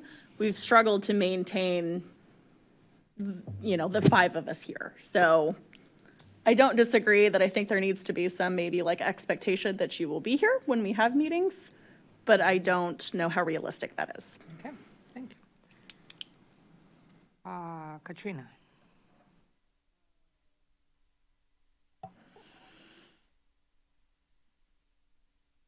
Like Ashley said, I don't think we should lose people. And maybe if we had a plethora of people, it'd be like, okay, we're good because we have, and you are interchangeable. But our chain is pretty solid, short. I think we just need to try to, you know, yeah. Okay. Even though it's not an answer. But That's right okay. now, a quorum is, you know, just as long as I think you have 2 people here, I think you should be able to, Yeah. yeah. We'll follow the forward with rules, go which in forward this with the case rules. means 3. Correct. But yes. Yeah. I get your sentiment. Yeah. It's hard to put something, but it's been hard.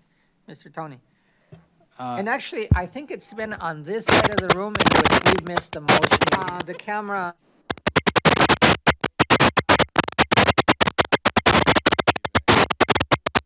Does not stop just because I turn off the mic, so Yeah. it's not me. But yeah, so I would, I don't think we need to implement any further automatic removals. I think there's enough. Okay, we have enough rules, I hear you say. Peggy? This came to my mind after, this was in, I forget, a year ago or maybe less. Carla or Ricardo sent us this residence petition for the Civilian Police Review Board that was put together 2 years before we joined the board. And it had a lot of suggestions about what they'd like to see happen. And in reading that, it was sort of the first time it came to my mind that among the many, very long list of ways to reform the CPRB was CPRB members should be subject to removal by majority vote if they willfully neglect their duties, i.e. miss 3 or more scheduled meetings.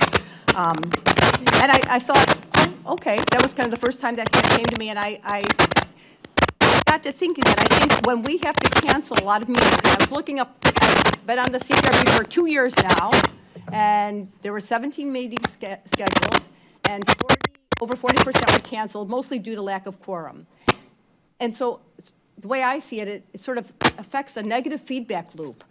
I, right now, would not encourage people, I think, who would be good on the CPRB to join the board, because I think it's really frustrating if you come and 40% of the meetings you prepare for and you show up and it's canceled at the last minute. And I know everyone shares that. You know, I hear what people are saying. If I hear you correctly, we would have more members. Well, I know I would certainly be more motivated to encourage people to submit their application, but right now, and I have a strong feeling that that's going to improve. I think, you know, we're coming off of COVID, a lot of new staff, other things going on. But Could I ask for a pause for just a moment? Could I ask everybody to turn the microphone off at the same time and see what?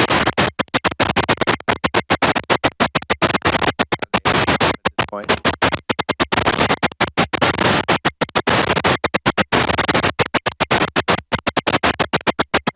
if I get really close.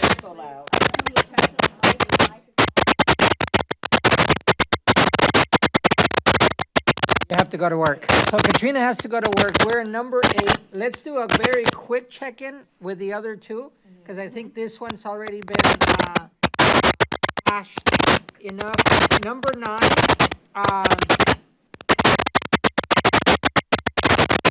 Number 9 is actually almost just a request from me. Up to now, Carla and I have been working to get everything in the portal.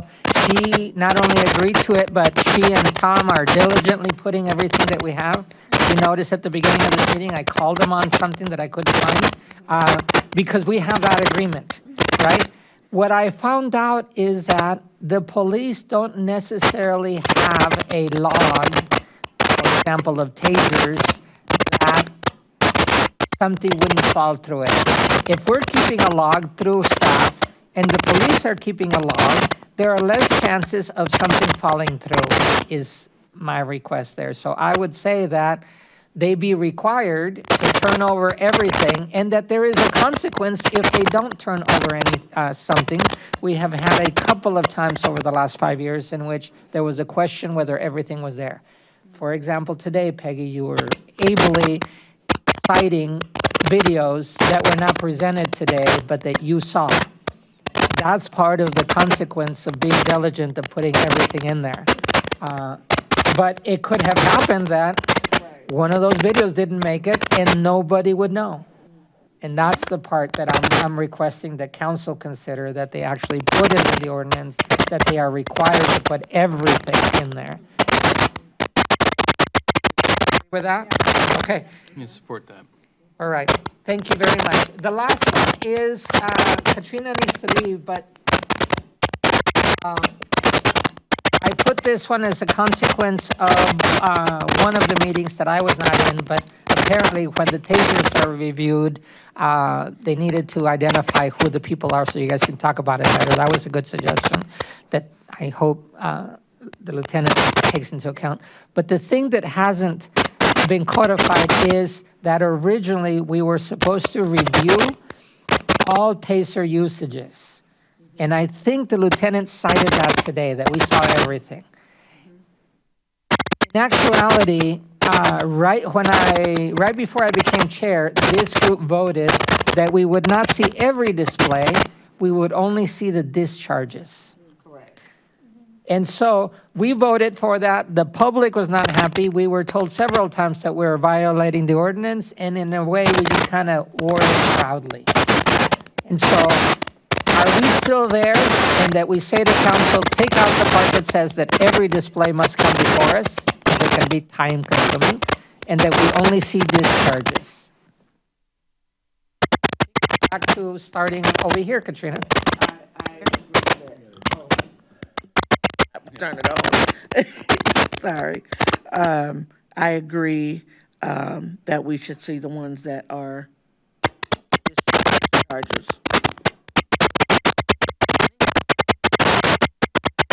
I think I voted at that meeting to only hear discharges. I don't remember, and I just, what Lieutenant Schmeiser was saying today, that there aren't that many, so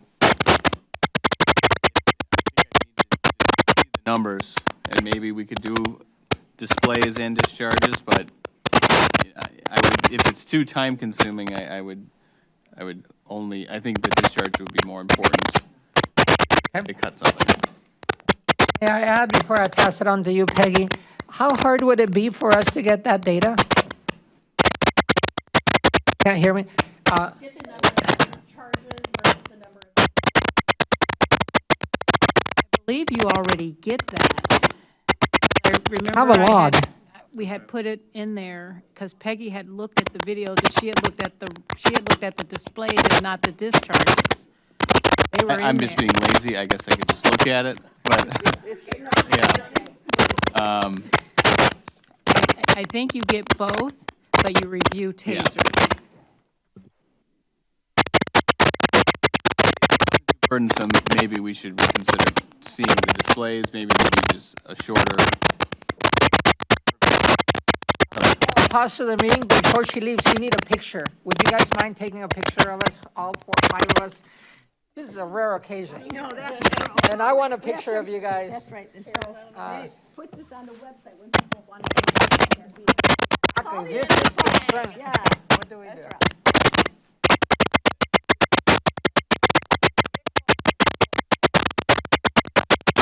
Grab my camera if you need to. I know you have an iPhone or something.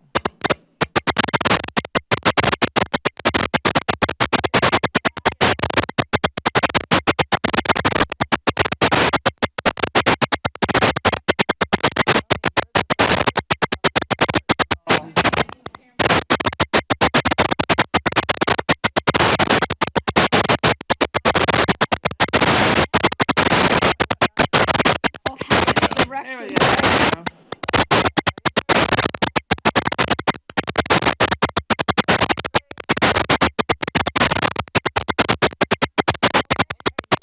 So that way you can compete.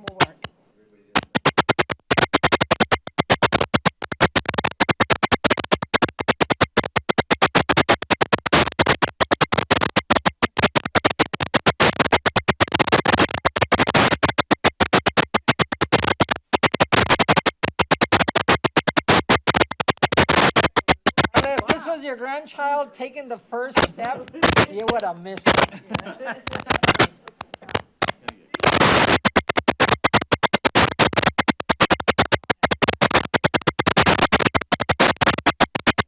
Thank you. Bye, Katrina. Take care. Happy night at work.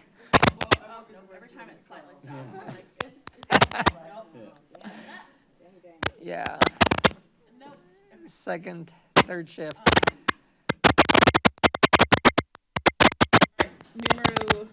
We were actually on 10.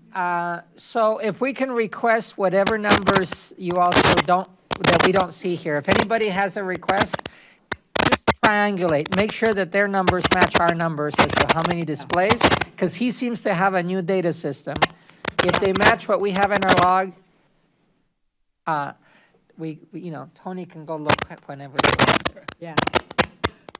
But I agree, there's a lot more displays than discharges, and I think if the question is, should we only be reviewing the discharges, I assume that meant publicly. I agree, reviewing publicly the discharges only makes sense. We just don't have time to do the others. But we have access to the displays, and I think we should be looking at those as our time permits. And we could probably, I'm comfortable asking the lieutenant to bring in a display. Sure. Like every year we lottery pick 5 cases where there was a display just as a means of. Yeah, that's true. That sounds like a really good idea for a prospective chair. Yeah.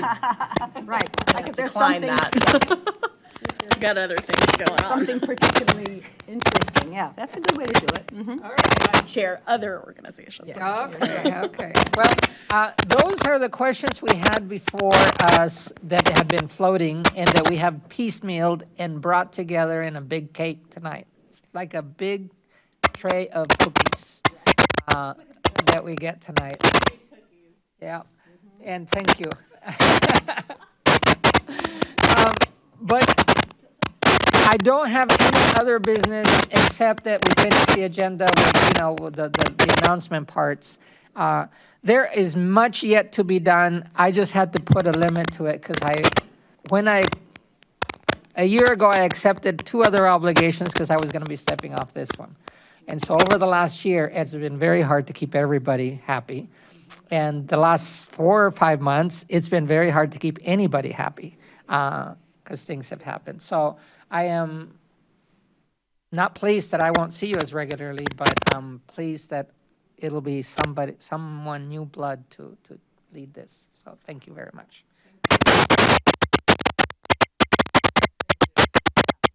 The last part, we just need to finish the agenda unless anybody else has thoughts. We need more applications. Tomorrow night, 3 of us will be recruited, and then another event. You'll be recruiting over there. So just know, public, we have 3 positions open on the board, and we are to meet on September 25th. You got it. Oh, magic. Is that it? Good job. Thank you, sir. Yeah. Who's gonna- MVP. Yeah.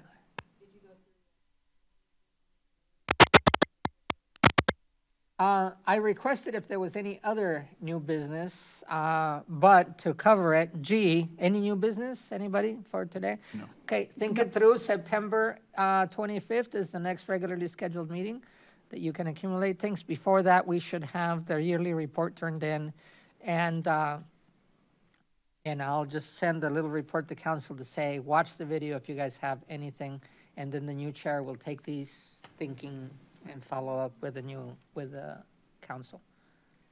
Would it be helpful to the mayor for us to suggest someone as a board chair? Because, I mean, I hope you're okay with this, Tony, but I know he and I talked, this was some months ago when you first were floating the idea about whether he'd be willing to step into the chair. I think he would do an excellent job, and I know at that time, and this might be 4 or 5 months ago now, I can't recall, before Christmas, I believe. Something changed, yeah. You said, yeah, that's right. So that's giving you an out to say if that's no longer the case, but you said you would be willing at that time. I would never Beautiful. believe. So I have a nomination on the floor, I is have a what I'm nomination. hearing. So what I'm hearing is you volunteer as tribute. I asked Tony if he'd be willing to do it. I thought he'd do an excellent job, and at that time he could, but that was some months ago. Okay, So, well, that's good. Private meeting to public meeting. We don't keep anything in the dark. Fair is fair. But I also said, and we will support you and do everything that needs to be done. I'd be happy to be vice chair. I didn't realize we actually had an official vice chair. Tonight was the first time I heard that. Is Tony our vice chair? Should I know this? Well, actually, that's how I got brought in. I was nominated as vice chair, and I said, what does the vice chairs do? Well, when the chair doesn't show, then you are in charge of the meeting. And I said, okay, I can do that. Yeah. Not 2 months happened, It's a slippery slope. and the chair disappeared altogether, and then I had to become chair. I see, I So, just so that you know. Yeah. But I think it's fair. Nomination accepted? If asked, I would. Okay. Is that okay with you, Tony? Ashley? Yes, sir. And it's greatly okay with me. So there you have it, Mayor. Thank you, Tony. You look at, we'll accelerate it on the video so that you know which part you can hear from all of us. Hopefully they could hear the We're last 20 nominated. minutes. Yeah, right. Well, Sorry. at least the noise subsided when we got to the important point of Yeah, Tony saying he he got it. would consider it. All right, so now we have covered all new business. Board input and communications have happened. Is there anything else on this meeting before we eat another cookie? Okay, then, a motion to adjourn? Moved? Thank you. Second. And seconded, and everybody stand up and say it. Aye. Aye, beautiful. So now, since we have a nomination for chair, then we don't have to stand up, because we might have a chair.